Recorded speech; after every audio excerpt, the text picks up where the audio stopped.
Time to get ready, Hawks fans. Something special is coming your way before the first bowl is bowled this evening. In just a few minutes, our very own Hawkie will be making his way onto the pitch for the Hendy Glory Lap, powered by our partners at Hendy Group. Keep your eyes on the area in front of the pavilion. Hawkie will be joining us with a stunning all-electric Renault 5 Techno Comfort range from Hendy, and Hawkie's not going to be empty-handed. There'll be free Vitality Blast t-shirts flying into the crowd as part of our Scatter Blast giveaway. So, grab your seats, get ready to cheer, and keep your hands ready. The Hendy Glory Lap is just minutes away.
Well, welcome back to the Utilita Bowl. Well, it's even sunnier than it was this afternoon, where we saw Hampshire women beat the Essex women by 25 runs in a high-scoring game where Hampshire scored 215 for 3. So it promises to be another run-filled game this evening as we're looking ahead to Hampshire men against the Essex men. I can tell you that Essex have won the toss and they've elected to bowl first, a bit like the women's side did earlier. They'll be hoping for better things, of course. I'm Kevin James. A little later, you'll hear from Hampshire's 50-over captain and left-handed batter Nick Gubbins. He's with us for this game, but it's to say, it's me, Kevin James, and next to me, again, it's Nick Gledhill. Nick, good evening. Yeah, good evening, Kevin. We've had a bit of a tight turnaround of actually less than an hour, because I think the previous game ended at 5 to 6. So I'm reminded of those election night programmes where the presenter knocks off about 6 a.m, gets a couple of hours sleep, and then finds they're back in the air for another 6 hours. It's a bit like that, but we'll get used to it. It's a new format of things, and I tell you what, it's worked to the extent we've got a fantastic crowd here on a lovely day, and we've seen a terrific women's match, and we've got to hope that the men's match lives up to it, because it's been absolutely tremendous to watch. Essex side, after they won the toss and chose to field, Rossington back for the first time this season, white ball contract. Dean Elgar back in the T20 again. Michael Pepper, such a big star in the competition last year. Paul Walter has been in great form. Charlie Allison, ditto from the Oval, of course, with his wonderful 100 against Surrey. Matt Critchley, Luke Bakenstein, Simon Heimer, Shane Snater, and then two very interesting names. Mohammed Amir back with Essex again. Can he turn back the clock? Of course, his terrific performances. Just the white ball this time, we understand, but of course he was with white ball and red ball a few years ago, notably 2017. And someone called Sam Cook is back in the side. Now, this is interesting because I was wondering whether he'd be released straight back into the T20. We don't know. Of course, it's still a while before the first test against India, and he may not play it, he may play it. I think Essex fans will hope he does, because he deserves at least another test. But he's going to be around with Essex for the T20. That means that Jamie Porter can have a rest, and that's probably a good thing, because Jamie's bowled a lot of overs this season. So that's how it's looking for Essex. So Hampshire line up like this. He's back, yes. Captain James Vince for the T20 tournament. Not playing 4-day cricket this year, but he's back in a yellow Hampshire vest once more, and captain in the side. He will open up with Toby Albert, then will come Tom Prest, then Joe Weatherly, and then Diavolt Brevis, the exciting young 22-year-old South African batter. More on him as we go through the game. And then we've got also Liam Dawson, James Fuller, Benny Howe, Scott Curry back in a Hampshire one-day shirt after a season-long loan at Leicestershire, the veteran left armour Chris Wood, and John Turner, who made his England T20 debut during the winter against the West Indies. That's how Hampshire line up this evening. For both these sides, Nick, it was a bit of a disappointing campaign last year.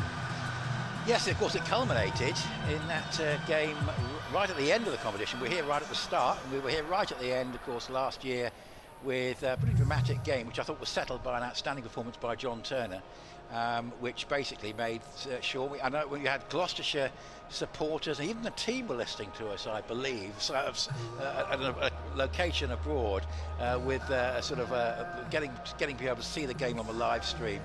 And of course it was the result they wanted, and of course the story was that Gloucestershire, with that Essex not being able to qualify, it gave them the route to get through to finals day and to win the thing on a pitch that was Bristol all wrapped up with pink ribbons on it, basically.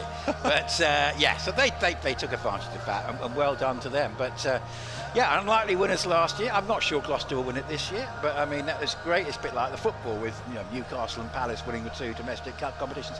You do need to see a little bit of variety. But these two sides on their day, you think over the course of 14 games, Kevin, both of these two should be in contention for the top 4 come the end of the group stage. Yeah, you'd hope so. Yes, that's right. You missed out literally on net run rate last year, didn't you? By 0.3, I think it was. And it was a strange situation because they looked like they'd had it sorted out, and the result that was the most crucial one was right at the start when they lost to Gloucestershire at Bristol, and they had no return game. And it's they were looking, can we have a game against Gloucester at Chelmsford, please? No, there isn't one. It's on small margin, such things are settled. That's for sure. Hampshire finished 7th in the group last year after getting to finals day in 2023, where they were beaten by Essex in the semi-final up there at Edgbaston. Well, if you're looking for some omens, Essex have had a pretty torrid time here in T20 cricket. In fact, you have to go back to 2017 for an Essex win here. A close contest by 4 runs. There was a tie in 2019. Now, Essex did win here in COVID year of 2020, but that was a bit of a different competition. So the fact that Essex won that one, I've scrubbed that one out. So yeah, quite a while since Essex have won here. I'm sure they'll be looking to put that right. They've got a number of dangerous players. I always look at Michael Pepper and think, wow, that guy can change a game in a flash. And generally speaking, these two sides, these games here are normally pretty close. At Chelmsford, it tends to be a first set of traffic lights job, to be honest, because one side dominates. Yeah. There are very few memorable Hampshire-Essex games in the T20 at Chelmsford. But here it's a different story. It's exactly the opposite, by the way, with Glamorgan and Essex, where the Chelmsford games are belters, and Cardiff you more or less forget about after the game. It's where it goes sometimes, but it's certainly true. We've had some crackers here, and you talk about tied matches and very close ones like the game last year. Yeah. Just to repeat, Essex have won the toss, elected to bowl first. We're just waiting for the umpires to make their way down the steps at the pavilion. They'll be flanked by some school children who are dressed in yellow with yellow flags, so that'll be a nice introduction for them. In fact, I think I'll see the 2 umpires at the top of the stairs. Yes, last year, to go on to what you were saying, Nick, last year Hampshire won by just 7 runs, 181 for 5. Ben McDermott got 64 there, and Essex 174 for 7. Young Allison and Luke Benkenstein combining there with half centuries almost got Essex over the line. And you mentioned John Turner, he picked up 4 for 23. Yeah, and he was absolutely brilliant, and it's good to see him get some wickets in what was otherwise not a very happy game for Hampshire against Sussex in the Championship, the last round of games, where wickets tended to fall in clusters, and one of the clusters was John Turner. I think getting 3 sort of middle order wickets for Sussex and getting Hampshire right back into that game seemingly at the end of day 1.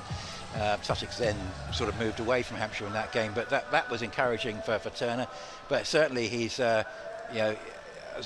he's been very prolific in the white ball last year, and Hampshire will be very aware of the threat that he poses. So Essex will be, rather. Yeah. Well, I can see the 2 umpires who are in pink tops, and I'm sure they're not biased because Essex are in very similar coloured tops as well, following close in behind. So I hope that's not an omen. And I can see the two Hampshire opening batters, James Vince and Toby Albert, waiting at the top of the stairs. We mentioned it was a record women's crowd here this afternoon. I'll just double check what it was. It was nearly 4,400, and I think they were expecting at least 6,000, maybe 7,000 tonight. And I have to say, looking around, we're pretty much there, I think, which is a great opening day. Genuinely big crowd here at the Utilita Bowl. You look at the Shane Warne stand, and a high percentage of those seats occupied, and Colin Ingleby, Mackenzie stand away to the left. There's a few more vacant up there in the top tier, but and just looking to our right and to our left, we've just got the banks of seats. Again, good numbers in, and I'm sure more people to come in. There have already been a couple of games, by the way, in this competition. Last night, Sussex beating Middlesex. Sussex are surely going to be strong in this competition. And Lancashire getting their first win of any sort this season, having dispensed with Dale Benkenstein. They just saw off Worcestershire, and again, Worcestershire really might have won in the North Group. So a couple of games already, and we've got a fairly full programme tonight. So we are on the live picture feed, which is going out from the Hampshire Cricket website. Commentary on that's been beamed to the Essex Cricket website. I'm not sure about the ground commentary. I think there was a few problems there this afternoon. But we're also on the BBC Sport website and app, and live on BBC Radio Sun at all frequencies. Myself, Kevin James, Nick Gledhill from BBC Essex, and we've got Nick Gubbins with us as well, who will be doing some summarising and commentary. So we'll be getting some words of wisdom from Nick Gubbins during this game. Looking forward to it. And the second game of 2 today here at a sunny Utilita Bowl. It is. I mean, it's been glorious weather. I mean, it's probably more blue sky now than there was earlier on. Just wispy high cotton wool cloud. Very little breeze. Temperature has been in the low 20s. Will obviously be dropping in the next hour. But absolutely perfect conditions. And the familiar sight, although we haven't seen him for a while, of Mohammed Amir, who is going to be key to Essex this season, and good to see him back in an Essex shirt. Was he was with you when he won it in the late teens, wasn't he? Yeah, I'm going to have to go back, because he was with Essex in 2017. I'd have to look up. I'd have to sort of. I've got 2017, 18 and 19. 19, yes, he would have been in the 19. Yeah. And he bowls, and bowls a very nice delivery first up to Toby Albert. I remember him outside the off stump and goes through to Rossington. Rossington, of course, with the gloves of Peppers in the outfield.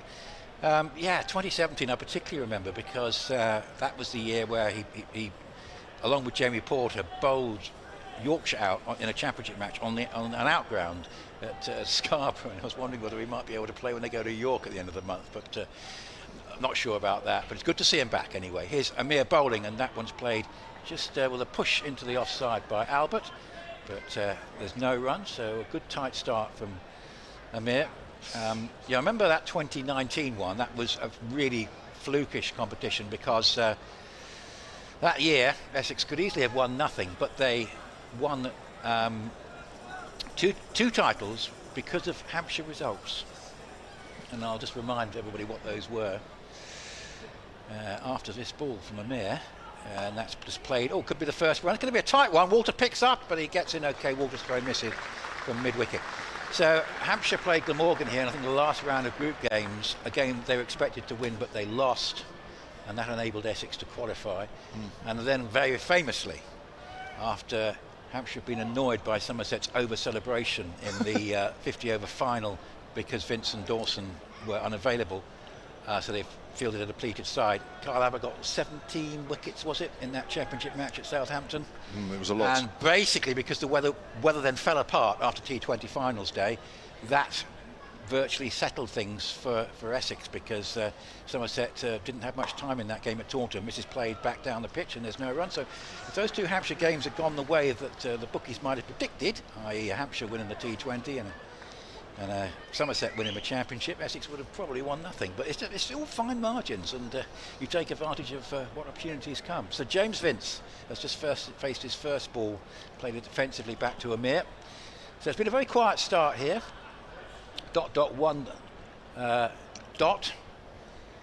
And Vince, T20 only this year, facing up to Amir and playing that one. That's away for 2 at least. Good looking shot. It's actually so well timed it might go all the way for 4, and it does. Oh, Vincey, how we've missed you. Yes. Yeah, I was talking to you off air about whether he might be persuaded to turn up for the 2 championship matches in the middle of a T20, but I'm told that's not going to happen, even though after Hampshire's batting in the last game wasn't at its best. Yeah. Some might have been hoping for it. But anyway... just suddenly everything's all right with the world. Yes, but that was a fine... It was a typical Vince shot, wasn't it? Just leading into the cover drive. And, well, certainly from Hampshire's point of view, good to see him back. Essex were hoping that he's not around for too long. He can be a very decisive figure in a game. So, last ball of the first over, a 1 and a 4 from it so far. After Essex won the toss, and Vince will keep the strike as he plays it out to Paul Walter at wide mid-on. So, yeah, it is a bit like rolling back the years, or rolling back the months with Vince playing, and rolling back the years with Amir playing. So, yes. But good to see Mohammed Amir back, and you know, he's a genuine match winner, and I'm sure he's going to be a great benefit for Essex in this white ball campaign. As indeed will the man at the other end. It's 6 for no wicket, Albert 1 and Vince 5. Yeah, Amir's playing his 326th T20 this evening, which is a huge number by any stretch. That puts him right up there. Sam Cook then, fresh from the test match against Zimbabwe. He is going to bowl from the pavilion end. His right arm seamers, I think it's fair to say, didn't quite set the world alight. 1 for 72 from 17 in the first innings and none for 47 from 14 in the second. Missed out on cleaning up the tail. Vulnerable Zimbabwe tail, and unfortunately he missed out. Shoaib Bashir cleaned up. So it's going to be bowling to James Vince then. Runs towards us and bowls, and Vince just gets a length ball, quietly plays that back up the pitch, and there is no run. So Vince, the T20 Blast all-time highest run scorer with over 5,800 runs at 35 apiece. Only Joe Denley's within striking distance, and Vince is at nearly 600 runs ahead of him. So out on his own is Mr. Vince. As Cook comes in and bowls, and that's cut away, but straight to backward a point. Throw goes into the bowler's end, and there is no run. Maybe Essex winning the toss and bowling, having seen the women's match, and then it's even not the straightforward defending 215, so you never know quite what a winning score is going to be, so that might be part of the thinking. Yeah, it's a hybrid pitch, this one. Played very well. Yeah, it has. Mixture of plastic grass and normal grass, and plastic grass, when it hits, the ball hits it, it does skid on, hence why the batters love it. Vince cuts that away. Now, there is a fielder out deep, but he's not there. That's backward a point, and he's timed that one. And that goes for 4. Hampshire move on to 10 without loss in the second over. James Vince is in good form. He's been playing in the Pakistan Super League for the Karachi Kings, and he finished their top run scorer with 378 at 37, striking at 148 per 100 balls. They got as far as the eliminator. Karachi Kings couldn't get any further. Here's Cook, comes in and bowls, and Vince gets a length ball, just eases that to point where there's a gap. Throw again. Comes in. Yeah, I mean, no run. they've missed his class in the championship. I mean, Hampshire haven't done too badly, but they've been a little bit up and down, certainly in the last 3 games. So that would be an understatement, I guess, including a very, very good win at Edgbaston, by the way. Yeah, but Vince, clearly his class and the effect he can potentially have on the opposition potentially has been missed. Toby Albert to face then. This is his 4th ball. As he goes across and laps that one down the leg side, 4 runs, length ball, and just showed the ball the face of the bat, and that's raced away short fine leg. Yeah, and Toby Albert, a high quality young player. I think sometimes you have a low point. I don't think he did very well in the Sussex game, did he? But there's just been and gone. But he might just find he can free himself up here, T20, get himself back into the groove, and that was a nice stroke. Playing his 40th T20 match tonight, the 23-year-old. He averages 22, has a strike rate of 124 per 100 balls. I guess in the next year or 2 he'd like to up that a little bit. It's not shabby. As Sam Cook comes in again, right arm over, and that's worked away. There'll be at least 1. They may look for 2 as the ball goes out towards deep mid-wicket. 2 runs it is. Albert looks nice and loose out there, running between the wickets. That's the end of the second over. Hampshire, having lost the toss and been asked about, 17 without loss. Yep, so we've got obviously a new name in the Hampshire side, Brevis. Was it Brevis? Brevis? Diervelt Brevis. Brevis, right. Yeah. It's the first name that's a bit more tough than the second. And Brevis is what this is on the 10. Yeah, and Joe Weatherly hasn't played in the Championship yet this season, so we're seeing him for the first time. Tom Prest has been in the Championship side, as has James Fuller. But Benny Howell back with Hampshire in the T20. See, Chris Wood just keeps going, doesn't he? Quite extraordinary. Doesn't he? 34 years of age, yeah. So Mohammed Amir, he'll probably bowl 17 and 19 at a guess. This is, I expect to be the second and final over of his first spell. He comes in from this hotel end, and that's beautiful stroke by Vince off the back foot. I think it's been partially cut off, and that will save a couple of runs, but or does it? No. It deserved 4, that shot, because it was an absolutely sumptuous stroke. And I've just got a feeling it might have been Elgar got a hand or something on it just to hold it up, because it was so well timed, and it was almost stopped on the backward point boundary, but not quite. 14 from 8, 21 for no wicket. Well, he looks in great form. It was only 8 days ago that he played that eliminator for Karachi. He's gone back, I guess he's gone back to UAE, Dubai, and then he's come here. So done a bit of flying, but he's out of the traps quickly here. Here he is on strike to Amir, and he goes for a shot down the ground, which is a brilliant hit. That's 4 runs between the bowler and mid-off, and absolutely crashed down the ground. And well, he probably has been missed. He's such a high-quality player, and it's so often talked about what would have happened if he wasn't run out in Brisbane and other things like that. But I mean, you know, he is genuine quality, and he's caused Hampshire problems before, and they'll know enough about him to know that they'd like him to be spending 15 overs at least sitting in the pavilion in the not too distant future. 18 off 9. It wasn't that long ago. He got 100 at Chelmsford. Was it a couple of years ago? Goodness me. He won the game inside about 45 minutes, didn't he? Yeah. And he was very annoyed when he got out, because he probably thought he was on for something close to 200. 25 for no wicket, as he gets a short ball from Amir, tries to pull it away, but that's quicker from Amir, and it just runs off the pad just back to the square on the offside. So we have short final leg, mid wicket, mid on. We've got Harmer at mid off, of course, captain in this competition. We've got a extra cover, a square cover, a backward point. Now we're going to have a field change. The third man is coming up in the circle. That's Snatus. We've now got 5 saving 1 on the offside, 2 on the leg side, and 3 on the, 2 on the leg side, short fine leg and mid on, 5 in a ring on the offside, and with a deep mid wicket out on the boundary now. Here's Amir bowling, and that's driven away and very well stopped. That cover made that look pretty easy, because that was beautifully struck and nicely stopped. It's 25 for no wicket, so Matt Critchley made that look effortless, really, because it was pretty well timed again. Yeah, and there's a bit of swing as well from Amir. Which you'd expect. We saw a bit of shape for the women's bowlers earlier with the new ball. So Amir against Vince. What a cracking contest this is, and he bowls to Vince, and Vince just plays it just back of the square on the offside.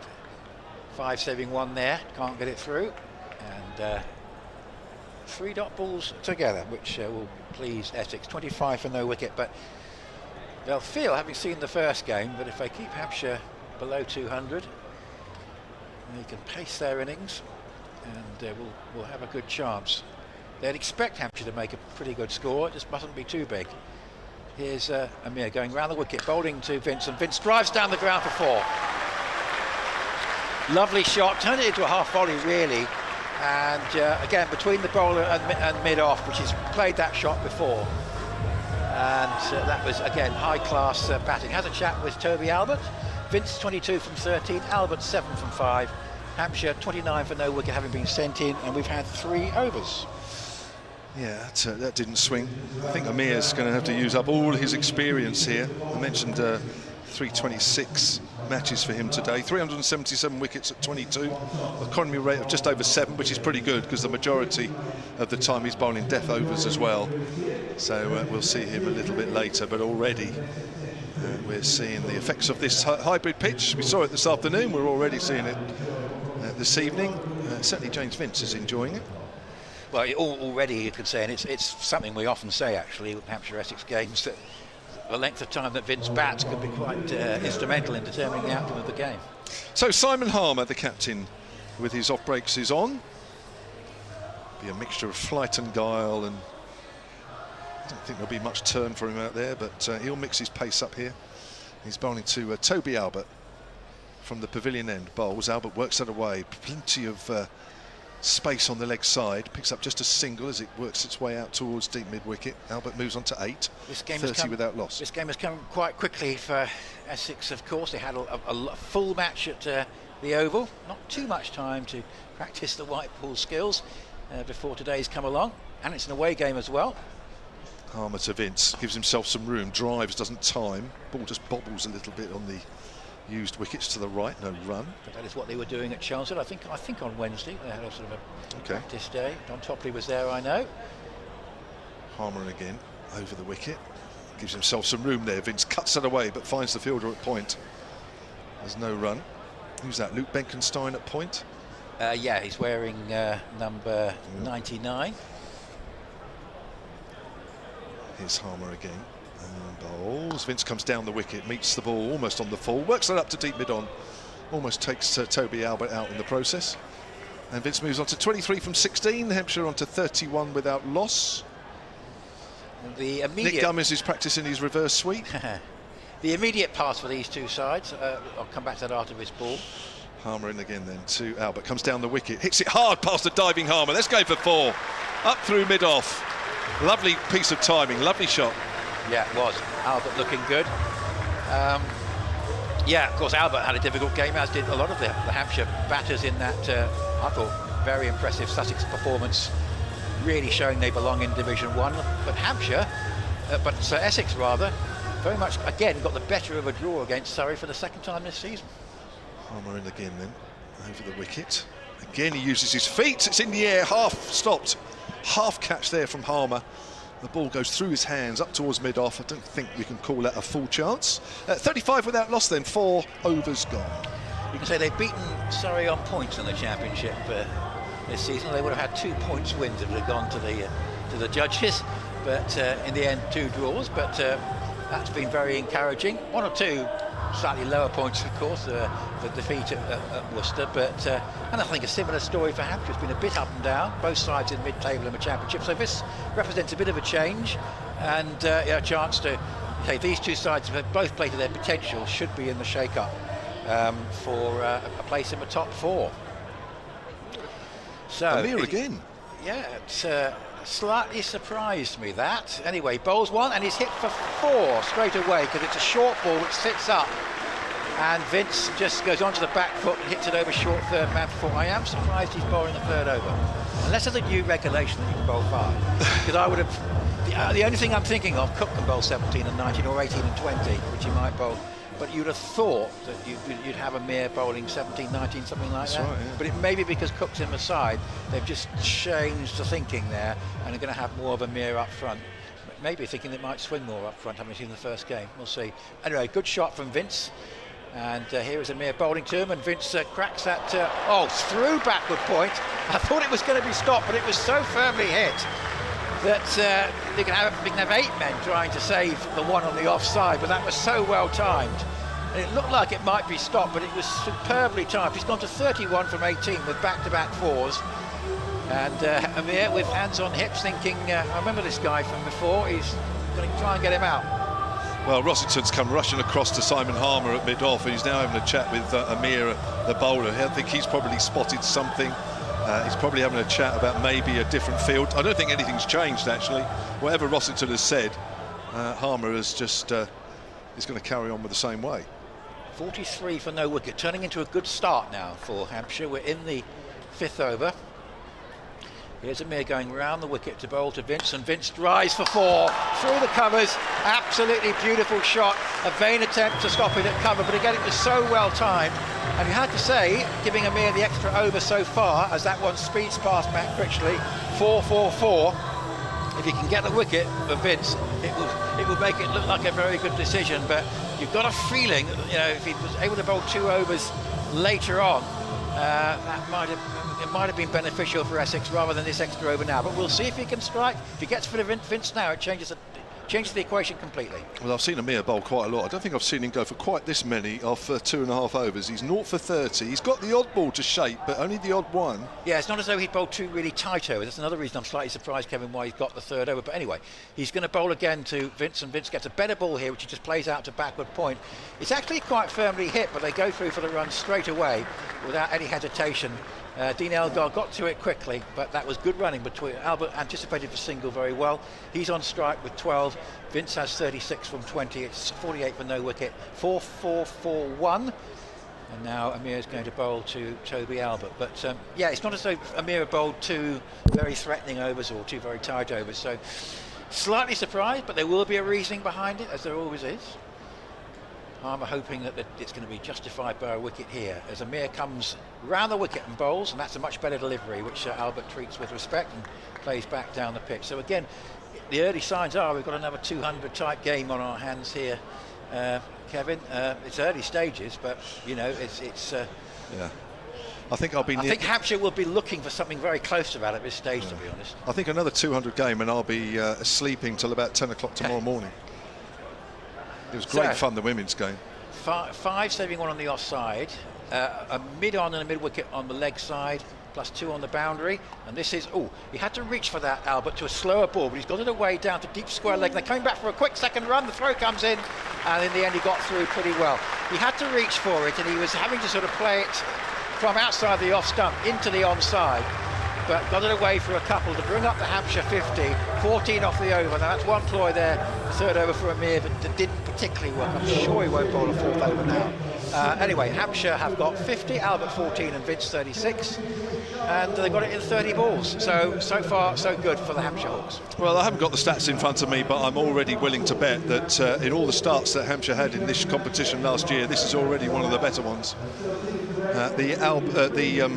Ben McDermott, James Vince opening partnership didn't quite work, didn't really quite come off last year, so Hampshire were always an early wicket down, and in some cases there were 2 early wickets down, so a good start and a good improvement already. James Vince, I think, is calling for something. New contract? The way he started? I don't know. Is it gloves? Oh, they're asking for the door to be closed. I think that's the chairman's... the door, isn't it? The chairman's door next to the players. Well, that's where normally. Yeah, I'll have a word with him. Normally sorted out there. Well, say to him, how many games have you been watching? Here comes Sam Cook with his second over from the pavilion end, and that's whipped away by Vince. Inevitably, it's a 4. Well, Vince is giving exactly what this crowd want. They're in here in their numbers. It's a great crowd. First up, Friday night. It's hot. It's sunny. It's half term. The stars were aligned, but now that James Vince is putting on a show already, 40 off 27, it feels that everything is coming together nicely. Into the 6th over here, the last over of the power play, so Essex can only have 2 players out on the boundary. They're both out on the leg side as Cook runs towards us and bowls to Vince, who gets an inside edge, but it's gone for 4. It doesn't matter. Whatever James Vince does, it goes for 4. It doesn't have to come off the middle of the bat. Yeah, I mean, I was thinking about that innings you mentioned at Chelmsford, when the game was won in about 45 minutes. It was extraordinary. Very rarely get that in a T20. And that he just set Hampshire up for a total that was going to be too big for Essex to chase. It's one of those one-sided games that I mentioned that tend to happen at Chelmsford between these two sides, whereas the ones here tend to be a lot tighter. 58 without loss. We're in the 6th over here. Vince on 44 from just 22 as Cook comes in once more and bowls. Slower ball. Vince waits, tucks it away behind square on the leg side, and it's only a 1. It's only a 1 from James Vince. Well, Sam Cook, let's talk about Sam Cook. He's done for 20 in 9 balls, and I think a lot of people sort of empathise with his situation at Trent Bridge. Fairly flat pitch. The lad Bennett took a chance early on against him, made a brilliant 100, and unfortunately Sam wasn't bowling when the wickets were falling in both the Zimbabwe innings. Cook to Albert, in a slightly slower ball. Albert works that away on the leg side where there are 2 fielders out in the deep. Are they going to take 2? They wanted, but that's good fielding out there in the deep by Shane Snater, who we'll see bowl shortly, I'm sure, Nick. Yeah, and in terms of Cook, there have been 1 or 2 comments saying that the England bowling attack they've seen with Stokes aside will probably get knocked for a few by Australia, but I just hope Sam Cook gets further opportunities this summer to show what he can do. Comes in again, right arm over and bowls. Vince pulls that away. That's going to be 4 more. Banged it into the ground there, did Sam Cook. Vince was quickly on the back foot. Just pulled that away along the ground. In total control of that shot, and he moves on to 49. Yeah, I mean, strike rate of over 200, and He's upstaging another white ball specialist this evening, by the way. Jason Roy got no runs in the last championship match, 57 off 34 balls. Surrey 89 for 3 against Somerset. But this is great stuff from Vince. Cook comes in again and bowls. That's a slower ball bouncer, and Vince has pulled that away on the leg side. A little finer, it's 4 more, and there's James Vince's 50 of 25 deliveries. Gets a warm round of applause from this crowd. An even warmer round of applause from Nick Gubbins, who we're going to hear from in a moment. And James Vince, 25 balls with 12 fours, and that is his 77th time that he's passed 50 in T20 cricket. Wow. But he has played an awful lot of cricket, of course, in this format. Nick Gubbins, how are you? Nice to see you. Yep, good evening, Kev, and it's as if he's never been away, isn't it? Well, I've seen you applauding and marvelling at what James Vince has done already in such a short space of time. Yeah, of course, it's just really nice to see him back. Obviously a beautiful summer's evening down here in the South Coast, and yeah, I think the members have really missed those shots through the offside, so great to see him back this evening, and hopefully he can make it a big one. I think he enjoys playing against Essex from memory in the T20 format. Yeah, we were just saying, I think it was a couple of years ago he got 100 up in Chelmsford. 2 years ago in the fixture here, which Hampshire won by 4 wickets, he got 76. First delivery there from, who have we got on at the moment? Matt Critchley, the leg spinner. Yeah, I expect player miss there, Albert. I expect Matt to do a fair amount of bowling tonight, because we are stacked with right-handers, and obviously the leg spin turning away from them. He's bowling from our pavilion, from the commentary end. That's turned away through mid-wicket by Albert, who's playing, well, he's playing quiet compared to Vince, but he's still got more than a run of ball. He's 16 off 13. Yeah, I think he's played it perfectly so far. I think when you've got someone up the other end going like James is, James Vince, you give the strike to him. He's Critchley again then, bowls, and Vince is off the back foot and cracks that away through the covers. There is a fielder out deep, so it's just a single. Vince moves on to 54. We do see you occasionally in a Hampshire T20 shirt, but it's not very often, Nick. I haven't quite retired yet, Kev, so yeah, here for selection, but no, it's great to see these guys start so well up the top of the order here. Here's Critchley, bowls, and it's a full delivery, and it's worked out on the onside. Not particularly well timed by Albert, but the ball makes its way out to deep mid-on, where Michael Pepper fields, and Hampshire move on to 71 without loss. I think, yeah, Toby, although he's played second fiddle so far, I think he's got an important role now to keep the pressure off Vincey, and he'll probably be the one to push the boundaries. Critchley bowls, Vince drives up towards deep mid-off. They run 1. Are they going to run 2? Yes, they are. 2 more to Vince. I expect from here on in, Vincey will play his way, and obviously he'll score the odd boundary, just batting beautifully. But I think Toby will definitely look to push on now. He's got all the shots, as you've seen over the last few years, and yeah, I definitely expect a few funky shots to come out in the next few overs. We saw one early on, didn't we, from Albert? But it's Vince face, comes down the wicket, drives hard through extra cover. You don't want to be in the way of that one. 4 runs. Takes Vince on to 60. He is striking it absolutely beautifully here tonight. It's a pleasure to see him back in a Hampshire shirt for all involved in the club, and yeah, he's putting on a real masterclass tonight. You always know he's capable of it, but as we all know with cricket, the stars don't always align, but it certainly appears this evening. 60 off 28. He couldn't have wished for a better start than this, Vincey. What was it like when he walked into the dressing room this week? Well, I first saw him on the first tee at Hockley, and it's fair to say his swing's still the same. Still a birdie man or a double bogey man. So nothing about the cricket, obviously. No, very little about the cricket. He just explained to me that every time he tries to play golf in Pakistan, they have to shut the roads down and get a police escort there. So really, I think that explained his lack of golf. Wow. Yeah. It's your over. Talking about golf, was there something going on here with you guys? Oh, I didn't tee you up for... No, you haven't told me, but somebody else has told me. Yeah, I did earn a green jacket. Yes, well done. A green jacket off Liam Dawson, which is a very proud moment, but yeah, less about that, and moving on to this Shane Snater over, which, yeah, he's into the attack with the keeper standing up, so expect a bag of tricks as he comes in to Toby Albert, gives himself room and hits it powerfully at cover. There's no run. So yeah, I think, you know, Shane Snater, obviously a a championship, done very well in the Red Bull format for Essex, but it looks like he's got a slightly different role in the T20, keeper up and a deep leg side field, so slur balls into the pitch. Yeah, a former Netherlands international, actually hasn't played for the Netherlands since 2022. As he is in again to Toby Albert from the pavilion end. Oh! Toby swings it away, it's high, it is long. Has it gone all the way? Yes, it has. What a fantastic shot by Toby Albert. I mean, he's got free rein now, doesn't he?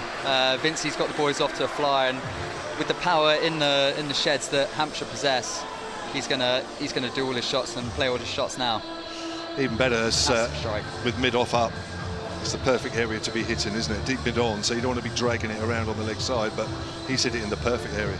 Snater's back into Toby, and he gives himself, backs away, pulls one away into the longer leg side boundary. It's a quick outfield this evening, and it's another boundary for Hampshire. They are absolutely motoring along. Yeah. Well, you've got to give credit to Simon the groundsman, because I mean, the women's game, we saw Hampshire with 215 for 3. They absolutely flew, especially at the first half of their innings, 150 for the first wicket. And we're seeing something pretty similar here. Well, this is everything the crowd want to see, don't they? They don't want to see a stodgy 120 plays 120. No. And yeah, they've got full value so far today with the women's, as Snater's back in under the pressure now. Toby gives himself room and backs away and crashes it through extra cover. What a beautiful shot that is. It didn't look like he tried to overhit it. He gave himself room and just hit the ball through the line, pierced the beautiful gap. And yeah, Hampshire really are piling on the pressure here. They're 91 for naught off 7.4 overs. And it seems like it's full party mode here at the Utilita. Yeah, it certainly is, yeah. 7,000 or 8,000, I think, are here.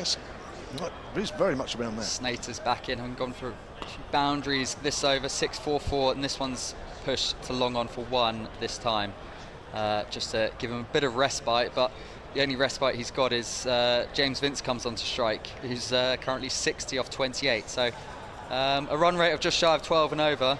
I mean, goodness knows what Hampshire will be looking for from here. Yeah, I think just keep doing what they're doing and don't look too far ahead.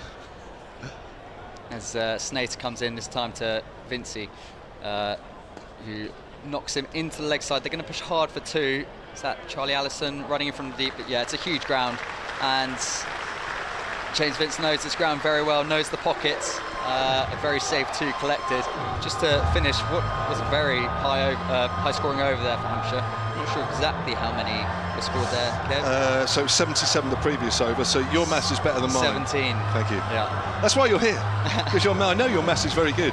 And when you're out there in the middle and you're counting those overs down and the runs to get and runs per over, and I've seen you on many chases, you do look as though you know your maths. Well, there's not a huge amount of run chases to be had when you're batting at number 3 in the championship, Kev. So usually I just look at the ball and hit it, which seems to be exactly what these two are doing tonight, but probably far more entertainingly, I'd say. Well, you do it in 50 over cricket, of course. But yeah, 94 for naught after 8 overs here, Hampshire. And yeah, as you mentioned, obviously a tougher opening partnership last year, but yeah, with Luandre around the corner, this is exciting times for all Hampshire fans. That's right, we haven't even had Brevis yet. Here's Critchley then to bowl his second over with his leg spin. Down the wicket comes Albert. Has he got enough on it? Has he? Yeah! Oh, he's been thrown back in the field of play. It won't be 6, it won't be caught. It'll be something in between. It's 3. It's Michael Pepper down here on the boundary, I think, in front of us, obviously usually behind the sticks, so I'm not sure how used he is to fielding on the boundary. Generally, keepers these days are pretty good fielders. Yeah. I'm sure he's no different, but it was going for 6, but you do see those catches taken sometimes. Here's Albert again off the back foot, clubbed that one up towards deep mid-off, along the ground. Little safer this time, where Charlie Allison does the field, and Hampshire move on to 97 without loss in the 9th. It's been a fantastic start here for Hampshire men, who actually lost the toss and were asked to bat first. Yeah, I think Toby's got free rein now, doesn't he? Certainly does. Critchley bowls quicker one. Oh, he's missed that one. Almost walked out of his crease there, did James Vince. Fortunately, some part of his foot was behind. Adam Rossington standing up behind the wicket there. Last played against Hampshire in Guyana in the Global Super League. Was playing for the Hawke Islanders, was Adam Rossington. Here comes Critchley again. Vince goes in the air. Is he going to be caught at deep mid-off? Oh, he's held. And there's the first wicket down. Vince goes for 62, and that is a good catch. Who's that down there? Charlie Allison, isn't it? Low and flat. Yeah, he struck that pretty firm, did James Vince, and Charlie Allison, a young talented player from Essex, who made a name for himself a week ago or so in the championship at the Oval. He holds on to a really good catch there, and a really crucial wicket for Essex just to break that partnership up.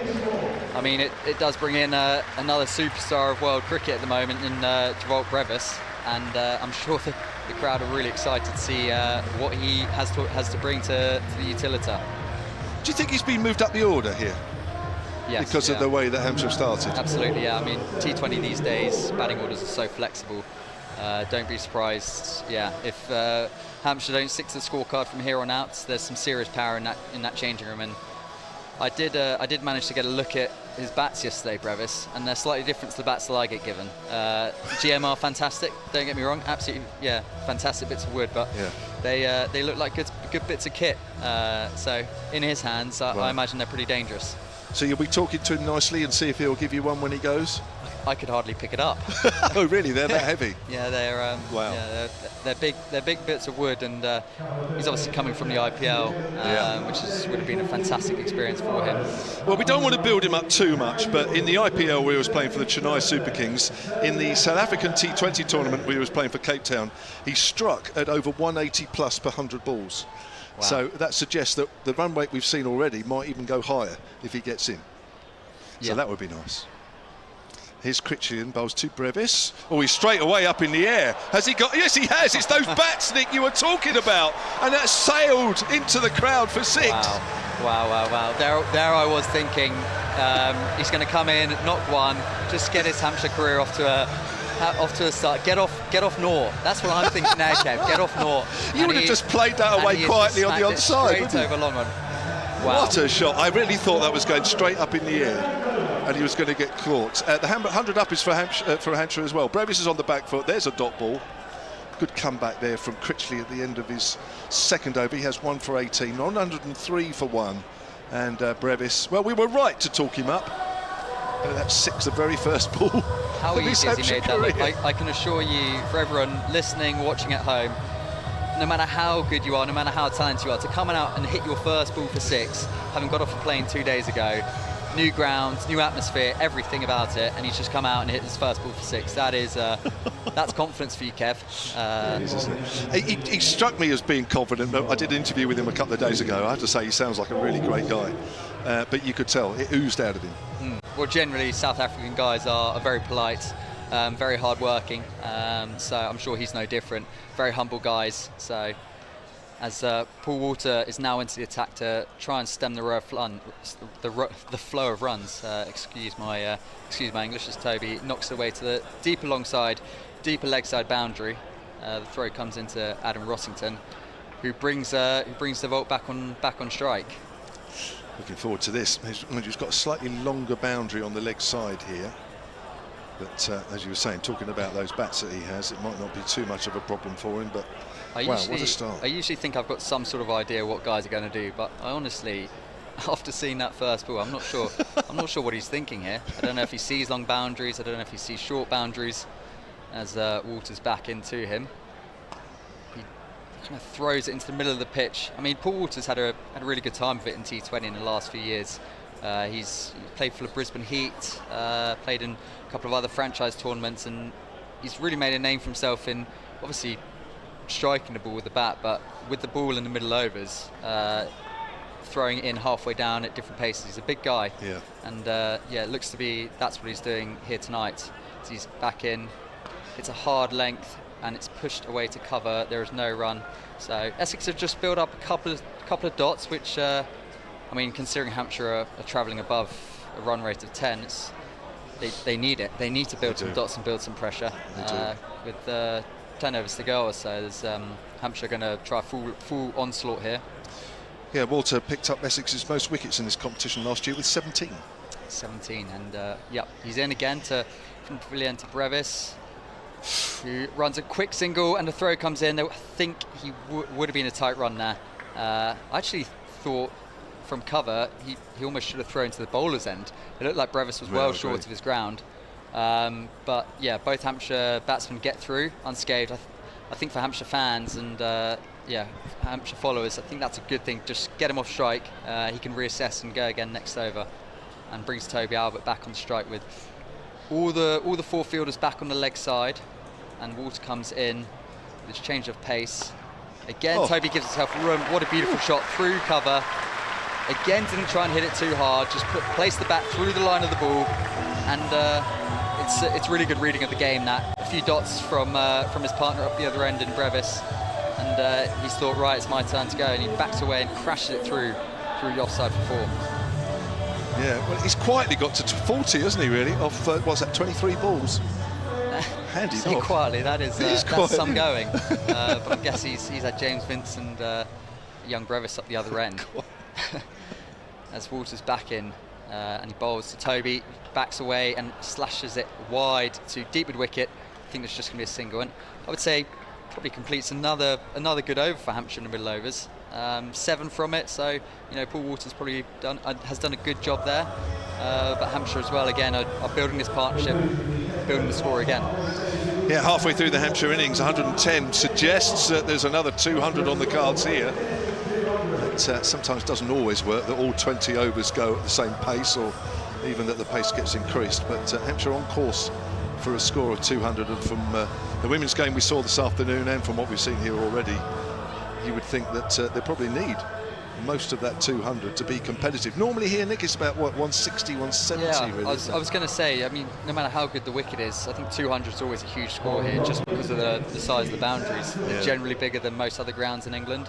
So yeah, it looks like Hampshire are on course for an above par score. Sam Cook switching ends then, right arm over, comes in and bowls, slower ball, and that's worked away on the offside by Albert. Out to the man in the deep, I think that's Shane Snater. And Hampshire move on to 111 for 1. Cook's in his third over here, none for 30. We were saying earlier about his test match against Zimbabwe, didn't quite hit the headlines. Yeah, you obviously expected him to run into that test match in full flow, having come off a good run of championship games, but I don't think it probably quite went to plan for him, but I'm sure he'll get more opportunities this summer against India. Yeah, just the 1 wicket over 2 innings, went for about 115 or so. So I didn't quite do what he wanted to do, as that's hit down the ground. Now, has this got enough on it? Oh yes, it has. Oh yes, Mr. Brevis, 2 sixes now. I don't think he's got that, Kev. I think that's come off the toe. Yeah. If I'm going to be honest with you. I think you're right. I mean that in the kindest possible way to him, because he's got that pure a bat swing where he can strike it off the toe and it still goes far enough.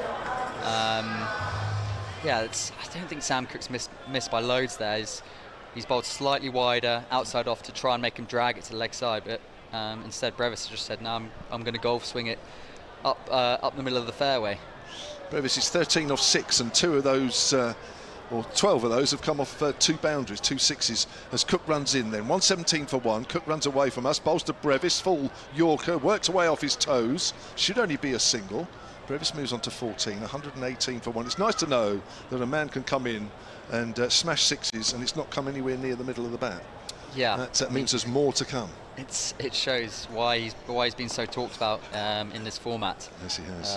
Yeah, because I don't think he's got that, and that is scary. It is a little, isn't it? Because this is quite a big ground. I mean, you think on some of the small grounds, especially with the IPL, I mean, it's a waste of time bowling to him. Here's Cook, bowls, short. It's hit up in the air now. Is somebody going to be under it, or is he going to get away with it? He's got away with it.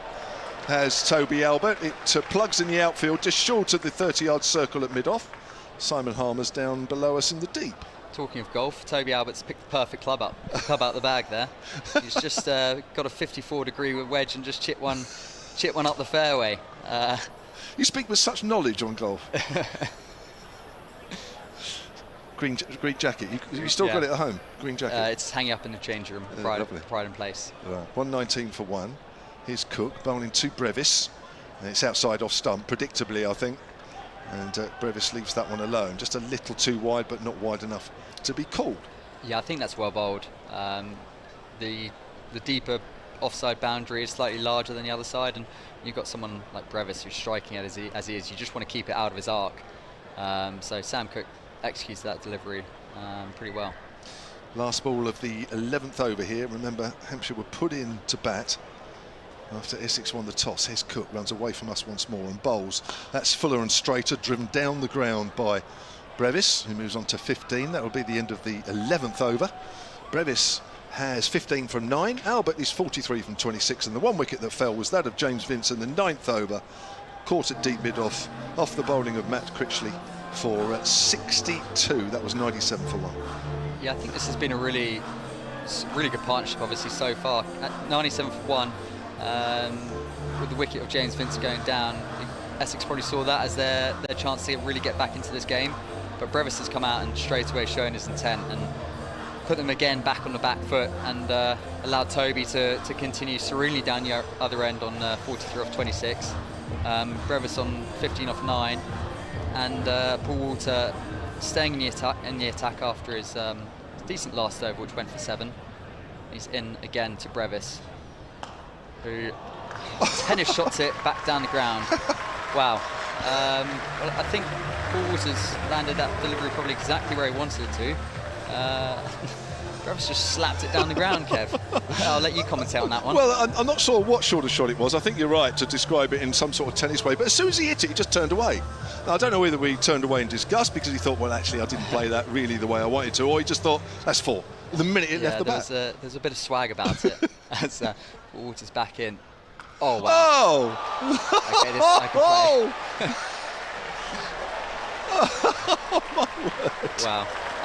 Well, as Paul Walter's come in to bowl there, apologies, he's landed the ball in the middle of the wicket, and Brevis he's really got hold of this one. That has gone way over deep mid-wicket for 6. That ball had wings. That is a huge hit. That's over the far side of the ground. It's a big playing area, and it's into the crowd.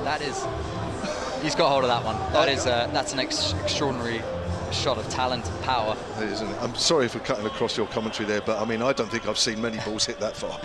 No. Walter, I'm not sure where he was going to go now to Brevis, who now lifts him over mid-off. It's a slow ball from Paul Walter. I don't think he's done too much wrong there. It seems that wherever he's landing it, Brevis is hitting it to the boundary. He's trying different tricks, trying pace on, pace off.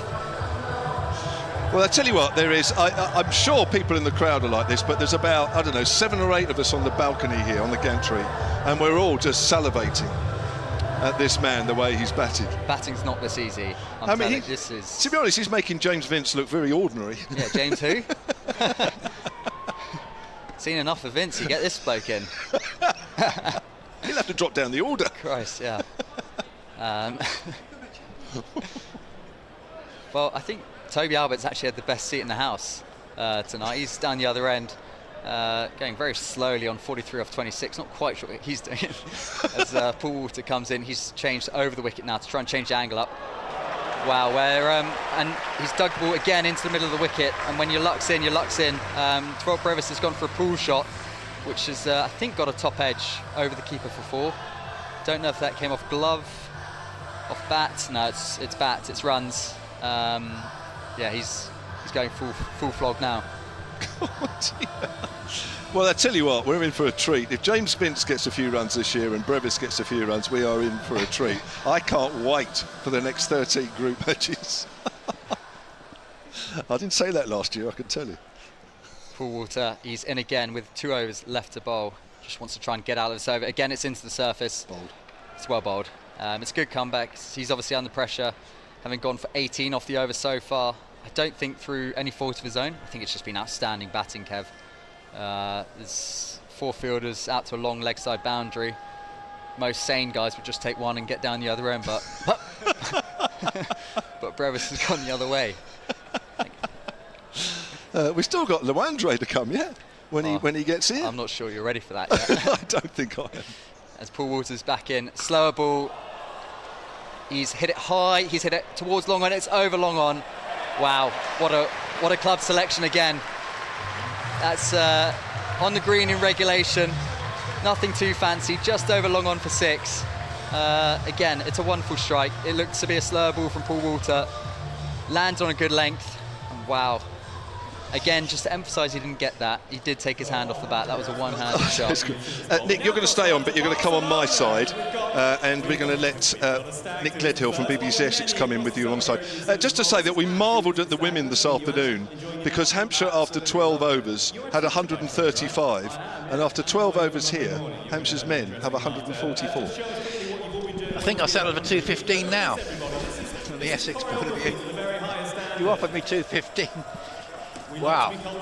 Tell you what, one of the problems Hampshire had last year, partly because McDermott didn't come off, they lacked their usual sense of firepower and aggression at times in the T20, and it looks like that problem in the form of Vince and Brevis has been solved. This is hit away in the air, and it's going to be another 6.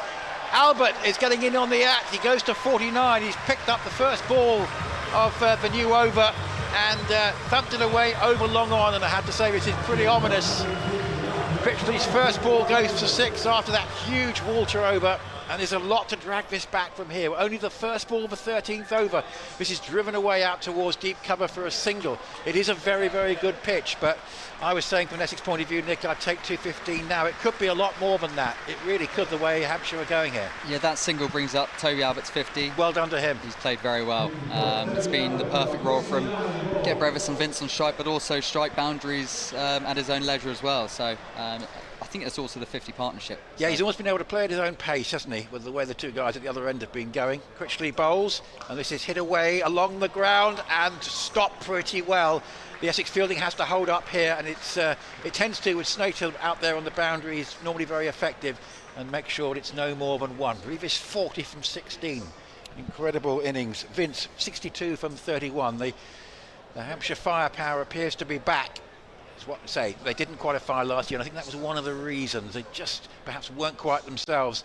But Critchley bowls here, and this is driven out towards Snater at deep cover, and another single. But so much damage has been done in the last couple of overs. That Walter over particularly, which certainly has taken the game further away from Essex. They've got the batting to challenge here, but the worry is they're going to be facing an absolutely huge score. In the 13th over, 153 for 1.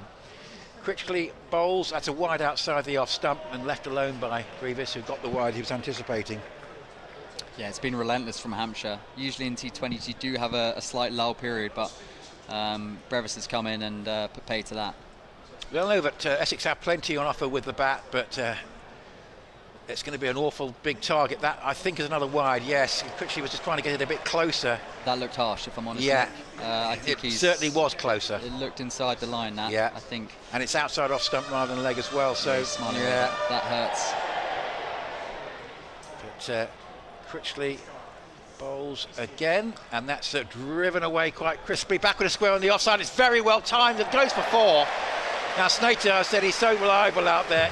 Because that was so well timed, even he couldn't get across and stop that. Had a little way to run, but Brevis timed that so well. 44 for 17. Tell you what, South Africans get on the phone to him. World Test Championship final, mate. You're in. See the snap on his wrist there. Most guys, that's out into deep for 1 or 2, but he snaps his wrist just at the last minute there, which gives him that extra power, and not even a fantastic fielder in Shane Snater can stop it. No, and he is a pretty good fielder out the boundary.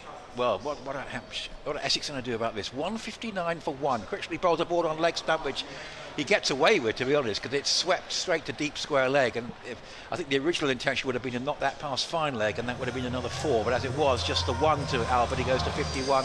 Another expensive over, though, and Brevis 45 from 18. Albert 51 from 29. Those are good stats on their own for Albert, by the way. 175 is strike rate. 160 for 1 with 7 overs left, and you'd think 225, 230 on the cards. Yeah, I mean, you probably wouldn't put a number on it at this stage. There's such power in that dressing room to come as Simon Harmer comes into the attack. It's a pretty tough role for an off spinner, even of his calibre, to bowl at 2 in guys, in particular Brevis here, who will be looking for big 6s. And Amir's only got 1 over left, and so has Sam Cook. I mean, we were slightly surprised Amir bowled the 3rd over. When he was previously with Essex, he would definitely be a banker to bowl, say 17 and 19. Yeah, generally guys don't bowl 3 overs in the power play. Yeah. That sounds like quite a tough job, particularly if there hasn't been a wicket. Usually if there's a wicket, you might bowl a 3rd, but you've got opening batters there who have had 2 overs to line you up, and to be given a 3rd over is definitely quite tough. as Brevis is on strike here to Simon Harmer. Two South Africans going at it. As he is in from the pavilion end and he bowls pretty full, maybe a low full toss. Looks like a pretty good delivery, to be fair, to take away all the elevation. It's hit away to long on for 2 runs. And the crowd think he's got to 50, but actually he's moved on to 49. And you'll be facing, of course, Simon Harmer when the championship briefly resumes in late June, because this year there's only one Hampshire Essex game and it is at Chelmsford, so it'll be interesting to see how that one pans out. Absolutely, as Harmer is in again to Brevis, who tickles this around the corner to 45. Has he got anything on that? Yes, he has. There's no signal. He's on to 48. Apologies. And I'm sure Essex will be happy to see him off strike. Absolutely, it isn't for long. Yes, Harmer in the championship, always a good tussle, isn't it? You're facing him. A fantastic bowler, isn't he? And has obviously done very well in T20 as well. As Toby Albert advances and swings it away to long on. They're just going to go for the single on that occasion, which brings Brevis back onto strike. And you see his figures are stacking up pretty well in the context of this. 1.3 overs, none for 10. In his early days with Essex, he could occasionally be quite expensive in white ball, but he's rectified that. He's a very canny operator, slightly quicker outside off stump. Brevis this time whacks it away, and they will come back for 2, and that will take Duarte Brevis onto his 50 just from 21 balls. That has been quite a performance as he lifts his glove to the crowd, and there's a standing ovation on the Hampshire balcony in the dugouts. Yeah, it's not a bad way to start with a 6 off his first ball, wasn't it? And you could probably say he hasn't looked back. That signalled his intentions pretty clear. As Harmer tries to get out of this over with 2 balls to go. He's in. That's big. That's over cow corner. He's got that one. That has gone long and into the crowd. Again, well, yeah. I mean, it's brilliant batting. Imagine there'll be a game not too far into the future where Vince and Brevis are batting together. I must just say how well Toby Albert's batted, though, because he's probably being a bit outshone by the 2 partners, but his strike rate's 173, and that's much better than his normal strike rate in T20. Absolutely, as Harmer's into his last delivery. Brevis smartly, is he going to try and pick up 2 into mid-wicket? He will come back for 2. Very smart batting. That's cricket smart from Duarte Brevis. Gets out the over with a 2. And Hampshire move on to 174 for 1 from 14 overs. Yeah, it shows he can play with finesse as well, doesn't it? Because that is such a reward shot, isn't it? The shot with no pace that goes for 2 because the infield can't get in quickly enough. And it just shows he's got that little bit of finesse as well as the brutal power. But 174 for 1 with 6 overs left. 225. I mean, it's going to be an awful lot for Essex to chase. And it's a bit of a repeat of the women's game in a way, but you feel they probably will feel they ought to get more than 215 from here. It's a pleasure to watch someone go at a strike rate like this with such finesse and such quality. Usually you see guys come in and hit big 6s, and it's a bit of a golf swing, but these are pure cricket shots. Yeah, it's been fantastic to watch. Here's Critchley with 371 on the offside. There's an attempted reverse sweep over short fine leg, but it's unsuccessful this time, and gathered in by Rossington. A rare dot ball. Albert, 52 from 31, is the man on strike, having a word with Brevis. A little discussion there as to why that one didn't go out of the ground. Anyway, can Essex fight back? Critchley bowls. That's driven away nicely for a single out to Snater, and there's just no respite at the moment. 175 for 1.